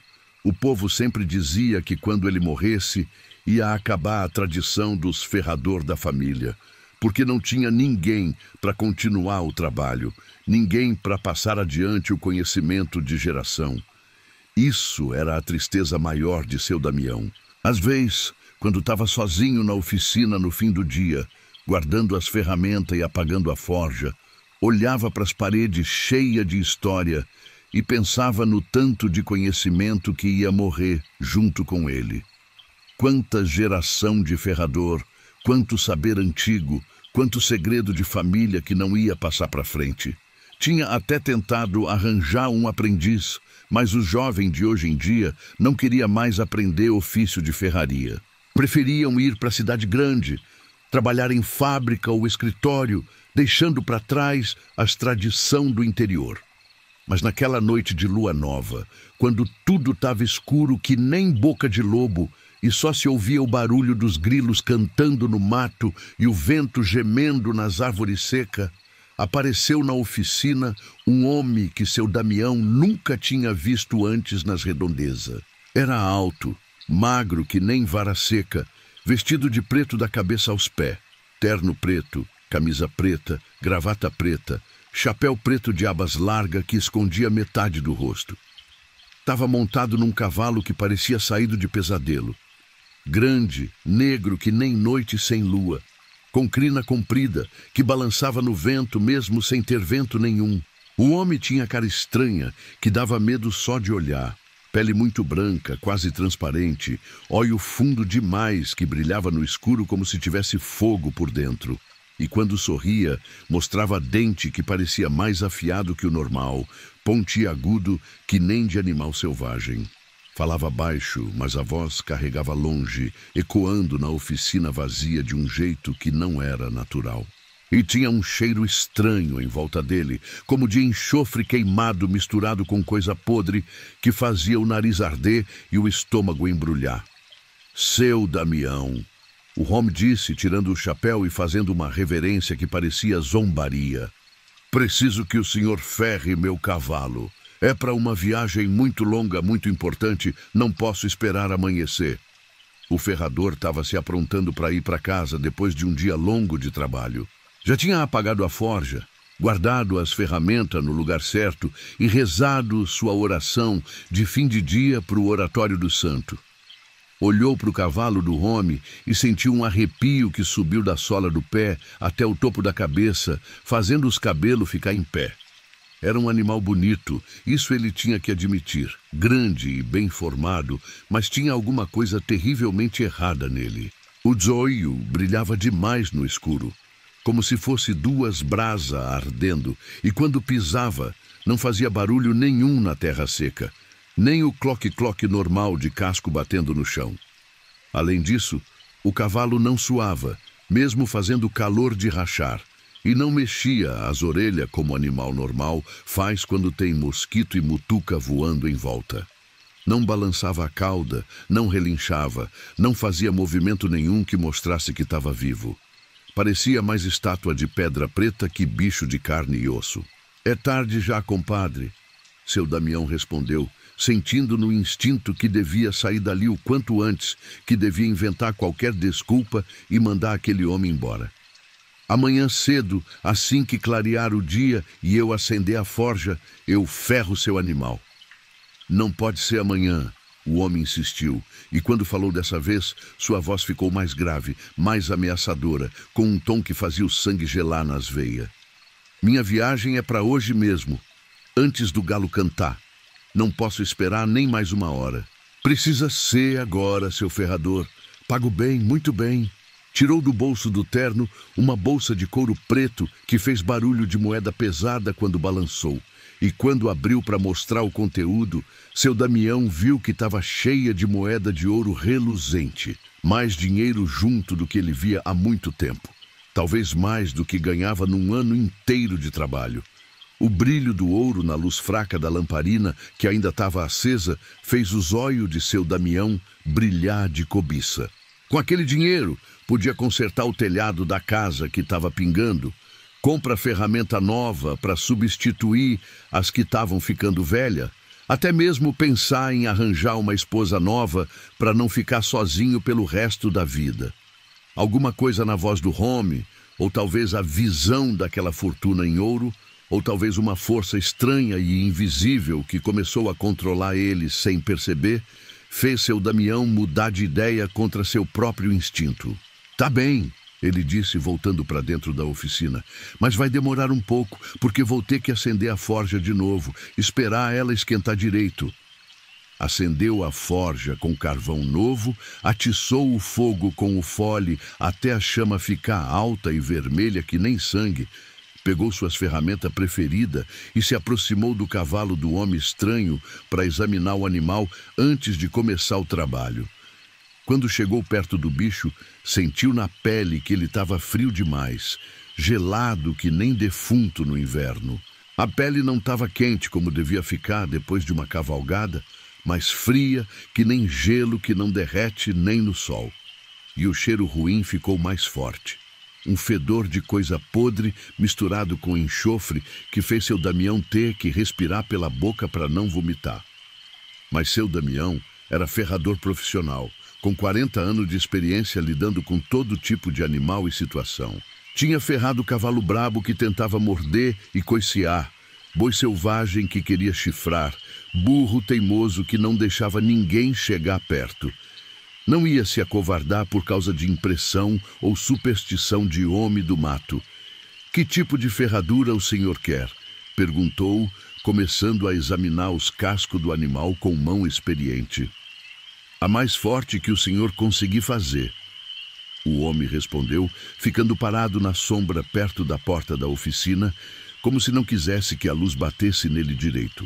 "A mais resistente, que aguente qualquer terreno, qualquer distância. Meu cavalo vai passar por lugar muito difícil, muito perigoso, muito distante daqui." "Lugar distante como se não é indiscrição?" seu Damião perguntou, tentando fazer conversa enquanto trabalhava. O Home sorriu daquele jeito estranho e arrepiante dele, mostrando mais dente afiado. "Lugar que a maioria das pessoas não conhece e que é melhor mesmo não conhecer. Lugar onde o sol não nasce, onde o chão queima sem ter fogo, onde mora quem não devia estar vivo." Seu Damião não entendeu direito o que isso queria dizer, mas decidiu não perguntar mais nada. Cliente era cliente e não era da conta dele saber para onde ia nem para quê. Começou o trabalho, aquecendo barras de ferro de boa qualidade na forja até ficar vermelho vivo que nem brasa de fogueira, moldando elas na bigorna com martelada certeira que ecoava na oficina silenciosa. Mas quanto mais trabalhava, mais estranha ficava a situação inteira. O cavalo não se mexia nem 1 milímetro, ficava parado que nem estátua de pedra, não relinhava, não balançava a cauda para espantar mosquito, não mexia as orelhas, não dava sinal nenhum de que estava sentindo alguma coisa. Era como se não fosse animal vivo, mas alguma coisa feita de material que imitava cavalo.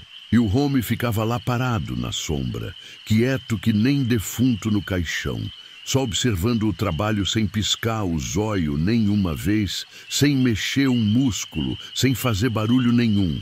Às vezes, seu Damião olhava para ele e tinha a impressão de que não estava respirando, como se fosse boneco vestido de gente. Quando foi levantar o primeiro casco para limpar e preparar antes de botar a ferradura, viu uma coisa que fez o sangue gelar na veia e o coração parir de bater por um segundo. Não era casco normal de cavalo, desses que ele tinha ferrado milhares de vezes na vida. Era uma pata estranha, assustadora, que parecia mais garra gigante de urubu ou de demônio que casco de animal comum. Era preta que nem carvão, pontiaguda que nem punhal, com unha comprida e curvada que podia cortar qualquer coisa, madeira, ferro, até pedra. E quando tocou na pata para examinar melhor, sentiu que ela não era de carne e osso como devia ser, mas de algum material estranho meio duro, meio mole, que grudava nos dedos e deixava uma gosma preta que fedia pior que carniça velha. Que danação! Ele começou a falar, mas o homem o interrompeu antes que pudesse terminar a frase. Algum problema, seu ferrador? A voz dele agora tinha uma ameaça clara, perigosa, que fez seu Damião sentir medo de verdade pela primeira vez na vida. O senhor não consegue fazer o trabalho? Não tem competência para ferrar meu animal? O zóio do homem brilhou mais forte no escuro da oficina, como se tivesse fogo de verdade queimando lá dentro. E seu Damião viu que os dentes dele não era só afiado, era pontiagudo, que nem presa de cobra venenosa. Seu Damião sentiu medo, isso era verdade, mas também sentiu orgulho ferido. Era ferrador há 40 anos, tinha aprendido com o pai e o avô, nunca tinha deixado o serviço pela metade, nunca tinha recuado diante de desafio no seu trabalho. Não ia começar agora, na frente de um estranho qualquer. Não, senhor, não tem problema nenhum, respondeu tentando firmar a voz. É só diferente do que eu estou acostumado, mas ferrador de verdade tem que saber lidar com qualquer situação. Continuou o trabalho, mas agora com as mãos tremendo um pouco de nervoso e medo. Ferrou as 4 patas estranhas do animal, cada uma com ferradura especial que ele teve que fazer na hora, porque o formato era diferente de tudo que já tinha visto na vida. Mais curvada, mais pesada, com formato que parecia feito para correr em lugar que não era desta terra. As ferraduras ficaram pesadas demais, escura demais, e quando batia nelas com o martelo, faziam um som diferente, mais grave e sinistro, que ecoava na oficina de um jeito que arrepiava até os ossos. Era como se cada martelada tivesse acordando alguma coisa ruim que estava dormindo há muito tempo. E quanto mais trabalhava, mais seu Damião sentia que alguma coisa estava errada com ele mesmo. As mãos começaram a se mexer sozinha, como se tivesse alguém controlando elas. A cabeça ficou meio tonta, como se tivesse bebido cachaça demais. E começou a escutar uma voz sussurrando no ouvido, falando coisa que ele não conseguia entender direito. Quando terminou o serviço e o cavalo pisou no chão da oficina com as ferraduras novas, seu Damião notou que ele realmente não pisava direito. Era como se estivesse flutuando um pouquinho acima da terra, como se as patas com ferradura não tocassem completamente no solo de terra batida. Pronto, seu Damião disse, limpando o suor frio que escorria pela testa. Tá ferrado. Essas ferraduras vão aguentar qualquer viagem, qualquer terreno. Dum. Muito bem, o homem disse, se aproximando com passo que não fazia barulho. Quanto é que eu devo pro excelente trabalho? R$10, seu Damião respondeu, que era o preço normal para ferrar um cavalo, mesmo um cavalo tão estranho quanto aquele. O homem riu baixinho, um som que não parecia de gente, mas de coisa que estava zombando dele. Só isso, pro trabalho especial que o senhor fez, que vai me ajudar numa jornada tão importante, tão definitiva. Pegou a bolsa de couro preto e tirou de lá não 10, mas 50 moedas de ouro reluzente, colocando elas na mão calejada de seu Damião com cuidado exagerado. Mas quando o ferrador pegou nas moedas, ela estava gelada que nem gelo do inverno mais rigoroso e pesava estranho, como se fosse feita de outro material que só parecia ouro, mas não era. Muito obrigado, seu ferrador, o homem disse, montando no cavalo num movimento fluido que não parecia natural. O senhor não imagina como me ajudou, como facilitou minha missão, e pode ter certeza absoluta de que esse favor vai ser retribuído em breve. Saiu no escuro da noite fechada, e seu Damião percebeu que realmente não fazia barulho nenhum. Nem casco batendo na terra seca, nem relincho de cavalo, nem respiração de homem ou animal. Era como se eles tivessem se dissolvido na escuridão, sumindo que nem fumaça no vento. Seu Damião guardou o dinheiro numa lata velha de biscoito que usava como cofre, apagou a forja, guardou as ferramentas e foi para casa andando devagar pela rua escura da cidade pequenininha. mas não conseguiu dormir direito durante toda a noite. Ficou virando na cama, pensando naquele cavalo estranho com garra no lugar de casco, naquele homem de pele branca demais e óleo que brilhava no escuro como se fosse demônio. E toda vez que começava a pegar no sono, escutava de novo aquela voz sussurrando no ouvido, falando palavra numa língua que ele não conhecia. No dia seguinte, acordou cedo como sempre, tomou café preto e forte e foi abrir a oficina para mais um dia de trabalho. Primeira coisa que fez foi olhar o dinheiro que tinha ganhado na noite anterior, pensando se não tinha sido tudo pesadelo ruim. Mas quando abriu a lata de biscoito, levou um susto terrível que fez ele cair sentado no chão de terra batida. Não tinha moeda de ouro nenhuma lá dentro, só folha seca, amarela e quebradiça, que se desmanchou quando ele tocou, virando pó que o vento da manhã espalhou pelo chão da oficina. "Que danação é essa?" murmurou, mexendo no pó, como se o ouro pudesse estar escondido embaixo. "Cadê meu dinheiro? O que aconteceu aqui?" Mais tarde, quando o compadre Antônio passou na oficina para conversar e tomar um café, como fazia todo dia há muitos anos, seu Damião resolveu contar o que tinha acontecido. Antônio era homem velho, de cabelo branco e experiência de mundo, que conhecia muita história da região e sempre sabia explicar coisa estranha. "Compadre Damião", Antônio disse, depois de escutar tudo com atenção, ficando sério, que nem padre na missa de defunto. "O senhor ferrou o cavalo de quem exatamente?" "Não sei não, compadre. Um homem estranho que nunca vi por essas bandas. Apareceu de noite do nada. Homem alto, magro, vestido de preto, montado em cavalo preto grande que não faz barulho quando anda?" "Esse mesmo. O senhor conhece ele?" Compadre Antônio ficou ainda mais sério, olhou em volta para ter certeza de que ninguém estava escutando e baixou a voz até virar quase sussurro. "Seu Damião, esse aí não era homem comum, não. Era o Cramunhão." Seu Damião sentiu o sangue gelar nas veias, o coração disparar no peito e as pernas ficar fracas que nem gelatina. Cramunhão era a lenda antiga da região. História que os velhos contavam para as crianças para elas não sair de casa de noite. Um demônio poderoso que andava pela terra procurando alma para levar para o inferno. Dizia o povo que ele aparecia sempre montado num cavalo preto, oferecendo dinheiro, favores e riqueza para quem ajudasse ele, mas que no final sempre cobrava um preço terrível, a própria alma de quem fazia negócio com ele. "Mas se era o Cramunhão", seu Damião perguntou com voz trêmula, "por que ele precisava de ferradura? Demônio não devia voar ou se transformar em bichos ou coisa assim?"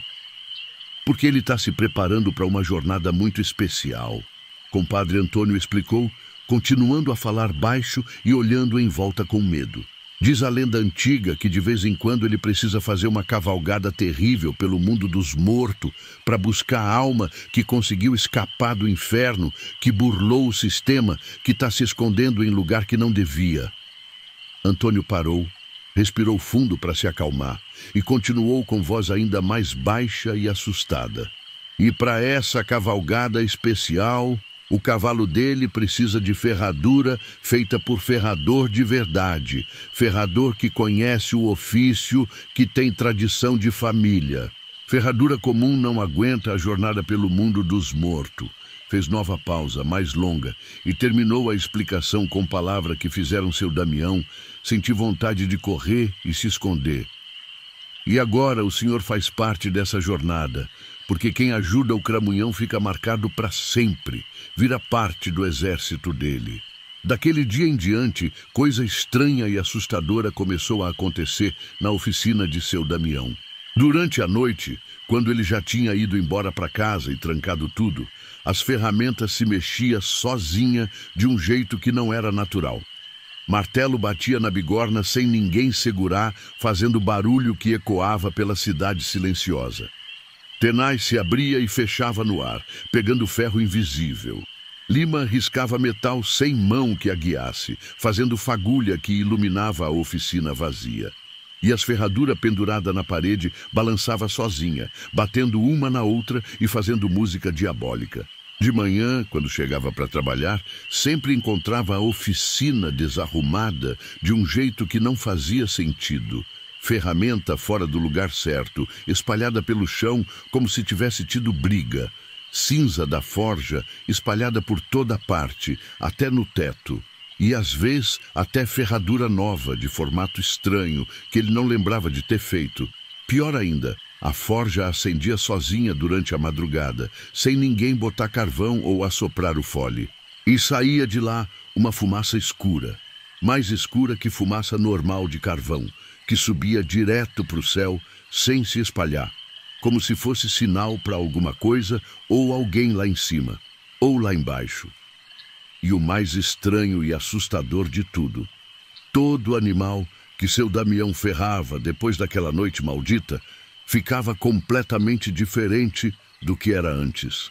Os cavalo manso ficava nervoso e agressivo, empinando sem motivo, relinhando de medo na hora de botar a ferradura, como se tivesse vendo alguma coisa terrível que só eles conseguiam enxergar.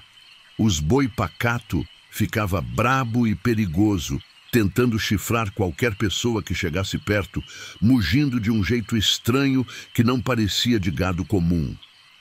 Os burro obediente ficava teimoso e violento, coiceando e mordendo sem provocação. E tinha animal que simplesmente sumia durante a madrugada, deixando só a marca nova da ferradura na terra em volta do lugar onde estava amarrado, como se tivesse sido levado por alguma força que não deixava rastro. O povo da cidade começou a desconfiar que alguma coisa muito errada estava acontecendo. Seu Damião tá diferente, eles comentavam na feira de domingo, na missa, na venda do seu José.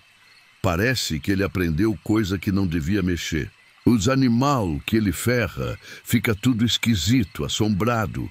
Alguns fazendeiros mais desconfiados começaram a levar os bichos para ferrador de outra cidade, mesmo sendo mais longe e custando mais caro. E quando perguntavam por que estavam fazendo isso, respondiam que não estava mais confiando no trabalho de seu Damião. Tem alguma coisa errada com aquele homem, eles falavam. Desde uma semana para cá, todo animal que ele ferra fica estranho. Melhor pagar mais e andar mais longe que correr risco. Foi quando começaram a desaparecer gente da cidade. Gente boa e trabalhadora que nunca tinha dado problema para ninguém. Primeiro foi o João do açougue, um homem honesto e religioso que trabalhava desde criança e sustentava a mãe viúva. Saiu de casa numa quinta-feira à noite para fechar o açougue e contar o dinheiro do dia, como sempre fazia, e nunca mais voltou para casa. De manhã, encontraram a chave do estabelecimento no chão da rua, mas dele mesmo, nem sinal. Procuraram por todo lado, dentro do açougue, nas ruas da cidade, no mato em volta, mas não acharam nem rastro. Depois, foi a Dona Maria da Venda, uma senhora boa e caridosa, que todos respeitava e que sempre ajudava quem precisava. Saiu de casa no domingo depois da missa para visitar a irmã doente que morava na outra ponta da cidade e sumiu no meio do caminho. O pessoal da família procurou por semanas, vasculhou cada casa, cada quintal, cada canto da cidade e dos arredores. Até organizaram um mutirão com os homens da cidade para procurar no mato, no rio, nas estradas. Mas não encontraram nem roupa, nem sapato, nem qualquer sinal dela. Em seguida, foi o Zé Pequeno, que trabalhava há 20 anos na fazenda do coronel e era conhecido pela honestidade e dedicação. E depois, a moça Terezinha, filha do sapateiro que estava noiva e ia casar no fim do ano. Sempre a mesma coisa misteriosa e assustadora. Pessoa boa e trabalhadora que saía de casa durante a noite ou de madrugada para fazer alguma coisa normal do dia a dia e nunca mais era vista. Como se a terra tivesse engolido elas, como se tivesse sumido do mundo sem deixar rastro. O povo ficou com medo de verdade, começou a trancar as casas antes de escurecer, a não sair sozinho depois que o sol se punha. A cidade, que sempre foi animada, com gente conversando na praça até tarde, jogando dominó na venda, namorando no jardim da igreja, virou lugar assombrado, onde ninguém se arriscava a andar sozinho no escuro. As mães não deixavam mais as filhas sair de noite, nem mesmo para ir na casa da vizinha. Os homens não iam mais pescar no rio de madrugada, nem caçar no mato de manhã cedo. Todo mundo ficava em casa depois que escurecia, rezando e pedindo proteção para que nada de ruim acontecesse com a família. Seu Damião começou a perceber que tinha ligação clara entre os desaparecimentos e seu trabalho na oficina. Todo mundo que sumia misteriosamente tinha trazido animal para ele ferrar nas últimas semanas. João do açougue tinha ferrado o burro que usava para carregar carne há 3 dias antes de sumir. Dona Maria tinha trazido a égua velha na sexta-feira anterior ao desaparecimento. Zé Pequeno tinha levado 2 boi da fazenda na segunda-feira da semana que sumiu. Terezinha tinha pedido para ele ferrar o cavalo do pai no sábado. Era como se as ferraduras que ele estava fazendo depois daquela noite maldita tivesse virando uma marca terrível. Um sinal que permitia a alguma força maligna identificar e pegar as pessoas. Como se cada animal ferrado por ele tivesse virando ponte entre o mundo normal e algum lugar muito ruim onde as pessoas eram levadas. Tentou parar de trabalhar. Fechou a oficina por uns dias. Botou uma tábua pregada na porta e um papel dizendo que estava doente. Mas não conseguia ficar longe do lugar por muito tempo. Toda noite sentia uma força irresistível que puxava ele de volta para a oficina. Uma necessidade desesperada de ir lá, de acender a forja, de bater o martelo no ferro quente. Era como se as mãos dele não obedecessem mais à vontade própria. Como se alguma coisa tivesse tomado controle do corpo dele. E sempre aparecia cliente novo pedindo serviço, gente estranha que ele nunca tinha visto na vida, que vinha sempre de noite, montado em animal que não parecia completamente normal. Cavalo que não suava nem respirava direito, boi com óleo vermelho que brilhava no escuro, burro que andava sem fazer barulho, égua que parecia flutuar acima do chão. E todos esses clientes pagavam bem, muito bem. Com ouro, com prata, com dinheiro que parecia verdadeiro na hora, mas que sempre sumia ou virava folha seca no dia seguinte. Uma noite particularmente escura, sem lua nem estrela no céu, apareceu na oficina uma mulher montada numa égua branca que brilhava no escuro como se fosse feita de luz fria. Era bonita de um jeito que não parecia real, cabelo loiro comprido que brilhava sozinho, pele branca que nem neve, corpo perfeito que nem escultura.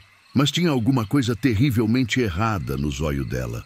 Era escuro demais, profundo demais, sem brilho de vida, como se fosse 2 buracos fundos que levava para lugar onde não devia existir.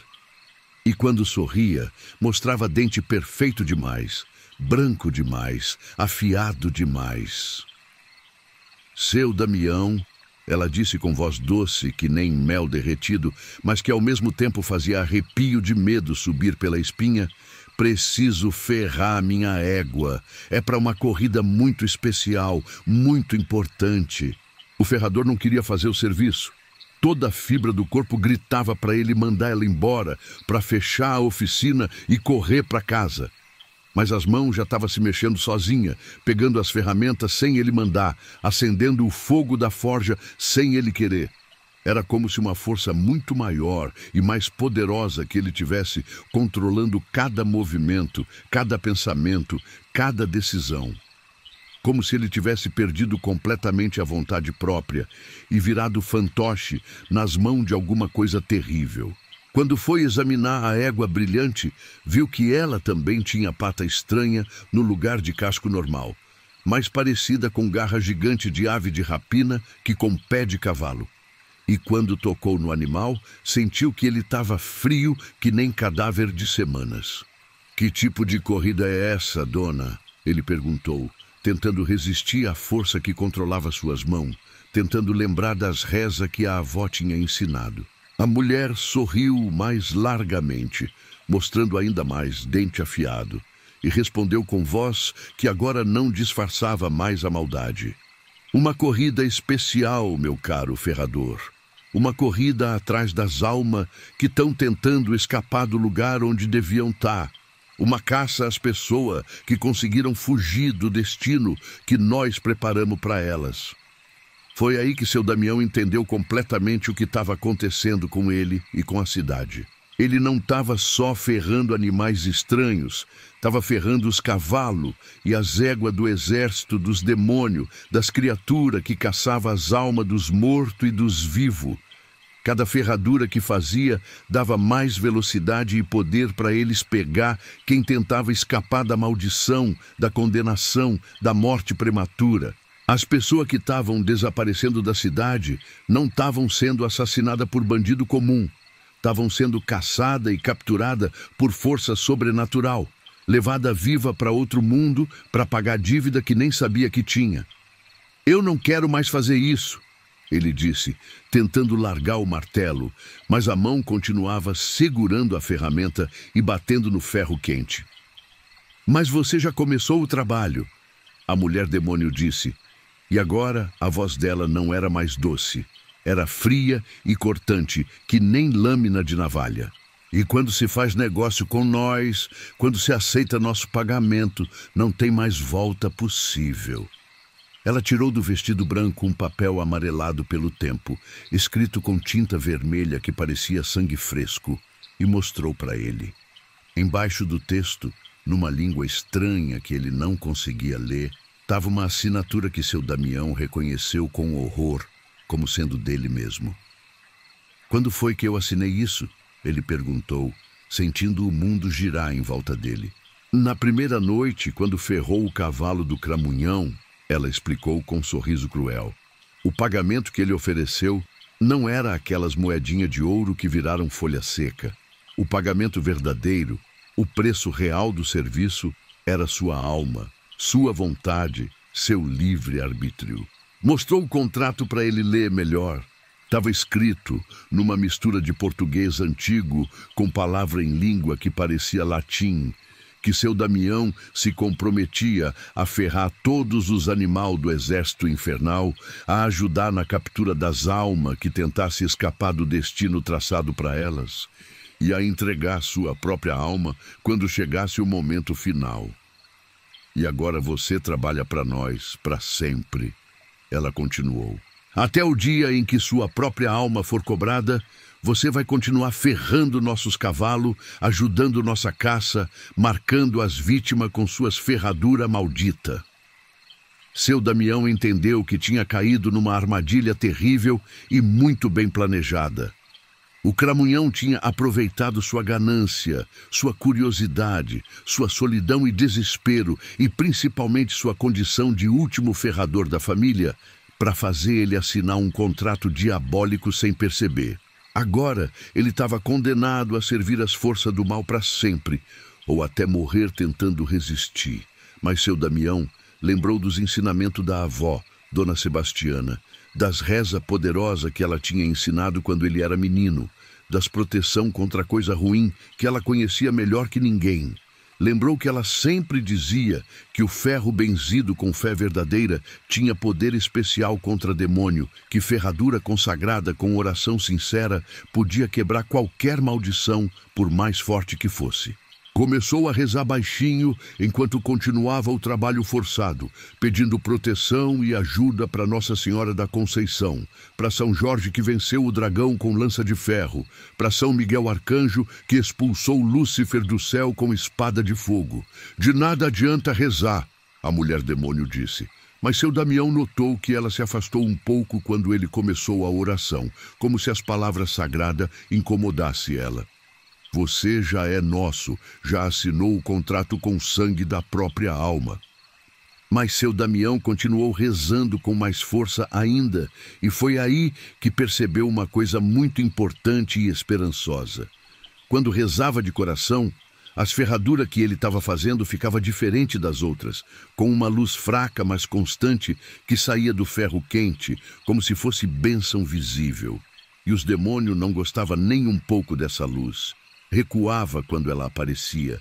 Fazia cara de dor, parecia que estava sendo queimado por dentro pela luminosidade sagrada. "Para com essa reza agora mesmo", a mulher gritou. E agora não parecia mais bonita nem sedutora. O rosto estava se contorcendo, mostrando a verdadeira face diabólica. Dente afiado que nem faca, óleo vermelho que nem brasa, pele queimada que nem carvão. Seu Damião rezou mais forte ainda, lembrando de todas as orações que a avó tinha ensinado, e a luz das ferraduras ficou mais brilhante e quente. A mulher demônio começou a se contorcer de dor, gritando numa língua estranha, como se a luz sagrada tivesse queimando ela por dentro que nem ácido. Foi então que ele entendeu exatamente como podia se libertar da maldição terrível. Precisava fazer uma ferradura muito especial, benzida e consagrada com todas as rezas e oração que conhecia, que pudesse quebrar o contrato diabólico que tinha assinado sem saber. Trabalhou o resto da noite inteira, ignorando os gritos de ódio e as ameaças terríveis da mulher demônio, rezando sem parar nem um segundo, fazendo uma ferradura completamente diferente de todas as outras que já tinha feito na vida inteira. Não era para cavalo comum, nem para égua de demônio. Era uma ferradura sagrada, abençoada, que tinha o poder divino de quebrar qualquer maldição, por mais antiga e poderosa que fosse. Usou o ferro mais puro e limpo que tinha na oficina, ferro que nunca tinha sido usado para fazer arma ou ferramenta de violência. Bateu cada martelada rezando uma oração diferente. Pai Nosso, Ave Maria, Credo, oração de São Miguel, oração de São Jorge e outras que a avó tinha ensinado em segredo. E quando a ferradura sagrada ficou pronta, depois de horas de trabalho e reza, ela brilhava que nem estrela no meio da oficina escura, iluminando tudo em volta com luz dourada e quente que fazia bem só de olhar. A mulher demônio gritava cada vez mais alto e desesperado, tentando impedir ele de terminar o trabalho, mas a luz da ferradura sagrada a mantinha longe, queimando ela sempre que tentava se aproximar. "Você vai se arrepender disso pelo resto da eternidade", ela ameaçou.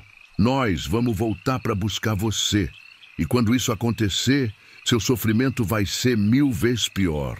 Mas seu Damião não deu ouvido às ameaças.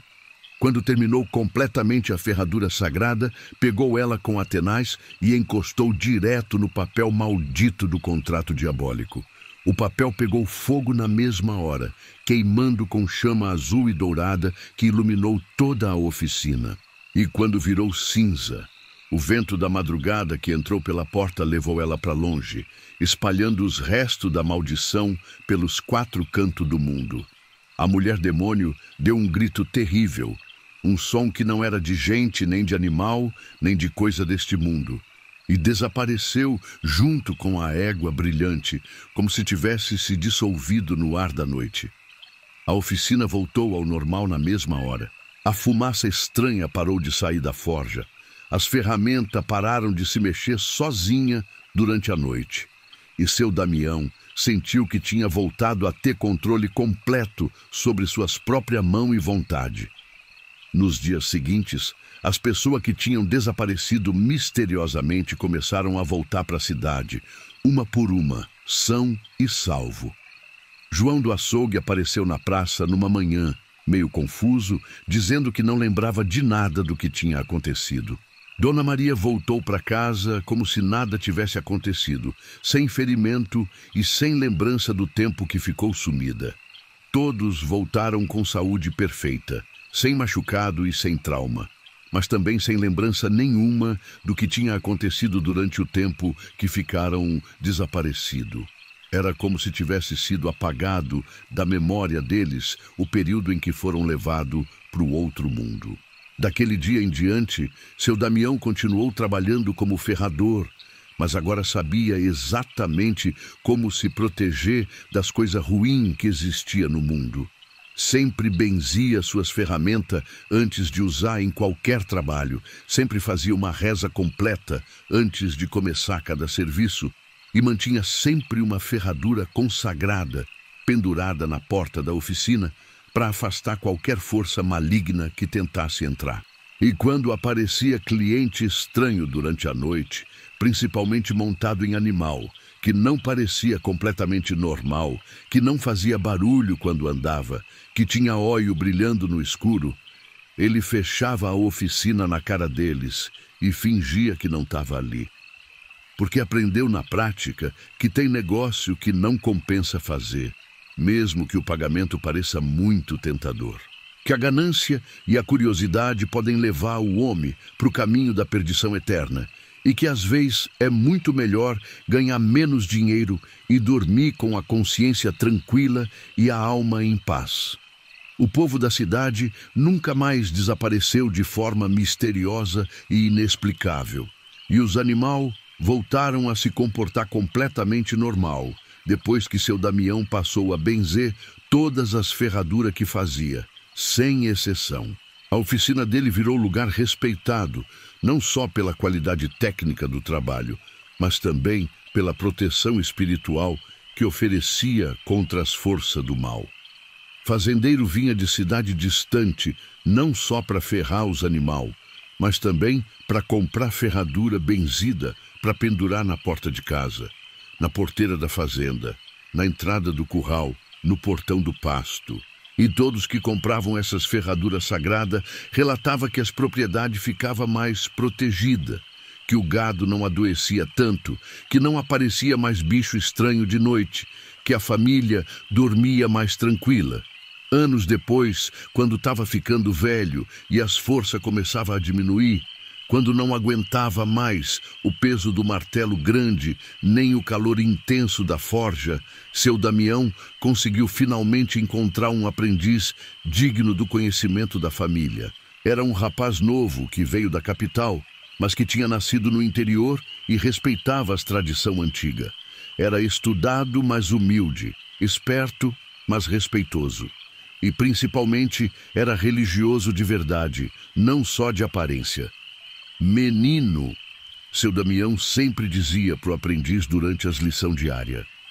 Ser ferrador não é só saber dobrar ferro no fogo e bater martelo na bigorna. É saber que existe força no mundo que a gente não vê com os olhos, força boa que protege e força ruim que quer destruir.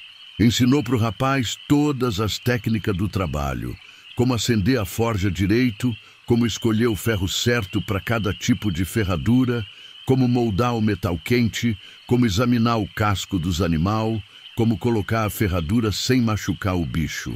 Mas também ensinou todas as proteção espiritual que tinha aprendido com a família, como benzer as ferramentas antes de usar, como reconhecer quando um cliente não era pessoa comum, como fazer ferradura sagrada que podia quebrar a maldição, e, principalmente, como resistir à tentação quando aparecesse negócio que parecia bom demais para ser verdade. E sempre lembra, menino, ele terminava todas as lições com o mesmo conselho. Se aparecer cliente estranho de noite, principalmente montado em animal, que não faz barulho, que não sua, que tem óleo brilhando no escuro que nem brasa, você fecha a oficina e vai para casa rezar. O rapaz aprendeu muito bem todas as lições, técnica e espiritual. E quando seu Damião morreu em paz, de velhice natural e cercado pelo carinho e respeito de todo o povo da cidade, continuou a tradição da família com honra e competência. Manteve a oficina funcionando exatamente como tinha aprendido, sempre com ferradura benzida na porta, sempre com oração antes de cada trabalho, sempre protegendo a cidade e a região das forças do mal que tentava entrar. A história do ferrador que quase perdeu a alma para o demônio, mas conseguiu se libertar com fé e oração, se espalhou por todo o sertão, passando de pai para filho, de avô para neto, de geração em geração. Virou causo que o povo conta nas noites de lua nova, quando o vento assobia no mato seco e faz todo mundo ficar com medo de sair de casa depois que escurece. História que serve de exemplo e aviso para quem está pensando em fazer negócio duvidoso, em aceitar proposta que parece boa demais. E até hoje, Quando alguém vê ferradura pendurada na porta de uma casa do interior, na entrada de uma fazenda, na porteira de um sítio, lembra automaticamente da história de seu Damião e sabe que ali é lugar protegido e abençoado, onde as forças do mal não conseguem entrar nem fazer estrago. Porque o ferro benzido com fé verdadeira, trabalhado com oração sincera e coração puro, é mais forte que qualquer maldição, mais poderoso que qualquer demônio e capaz de proteger para sempre quem acredita no poder do bem contra todas as forças da escuridão que existem neste mundo e no outro.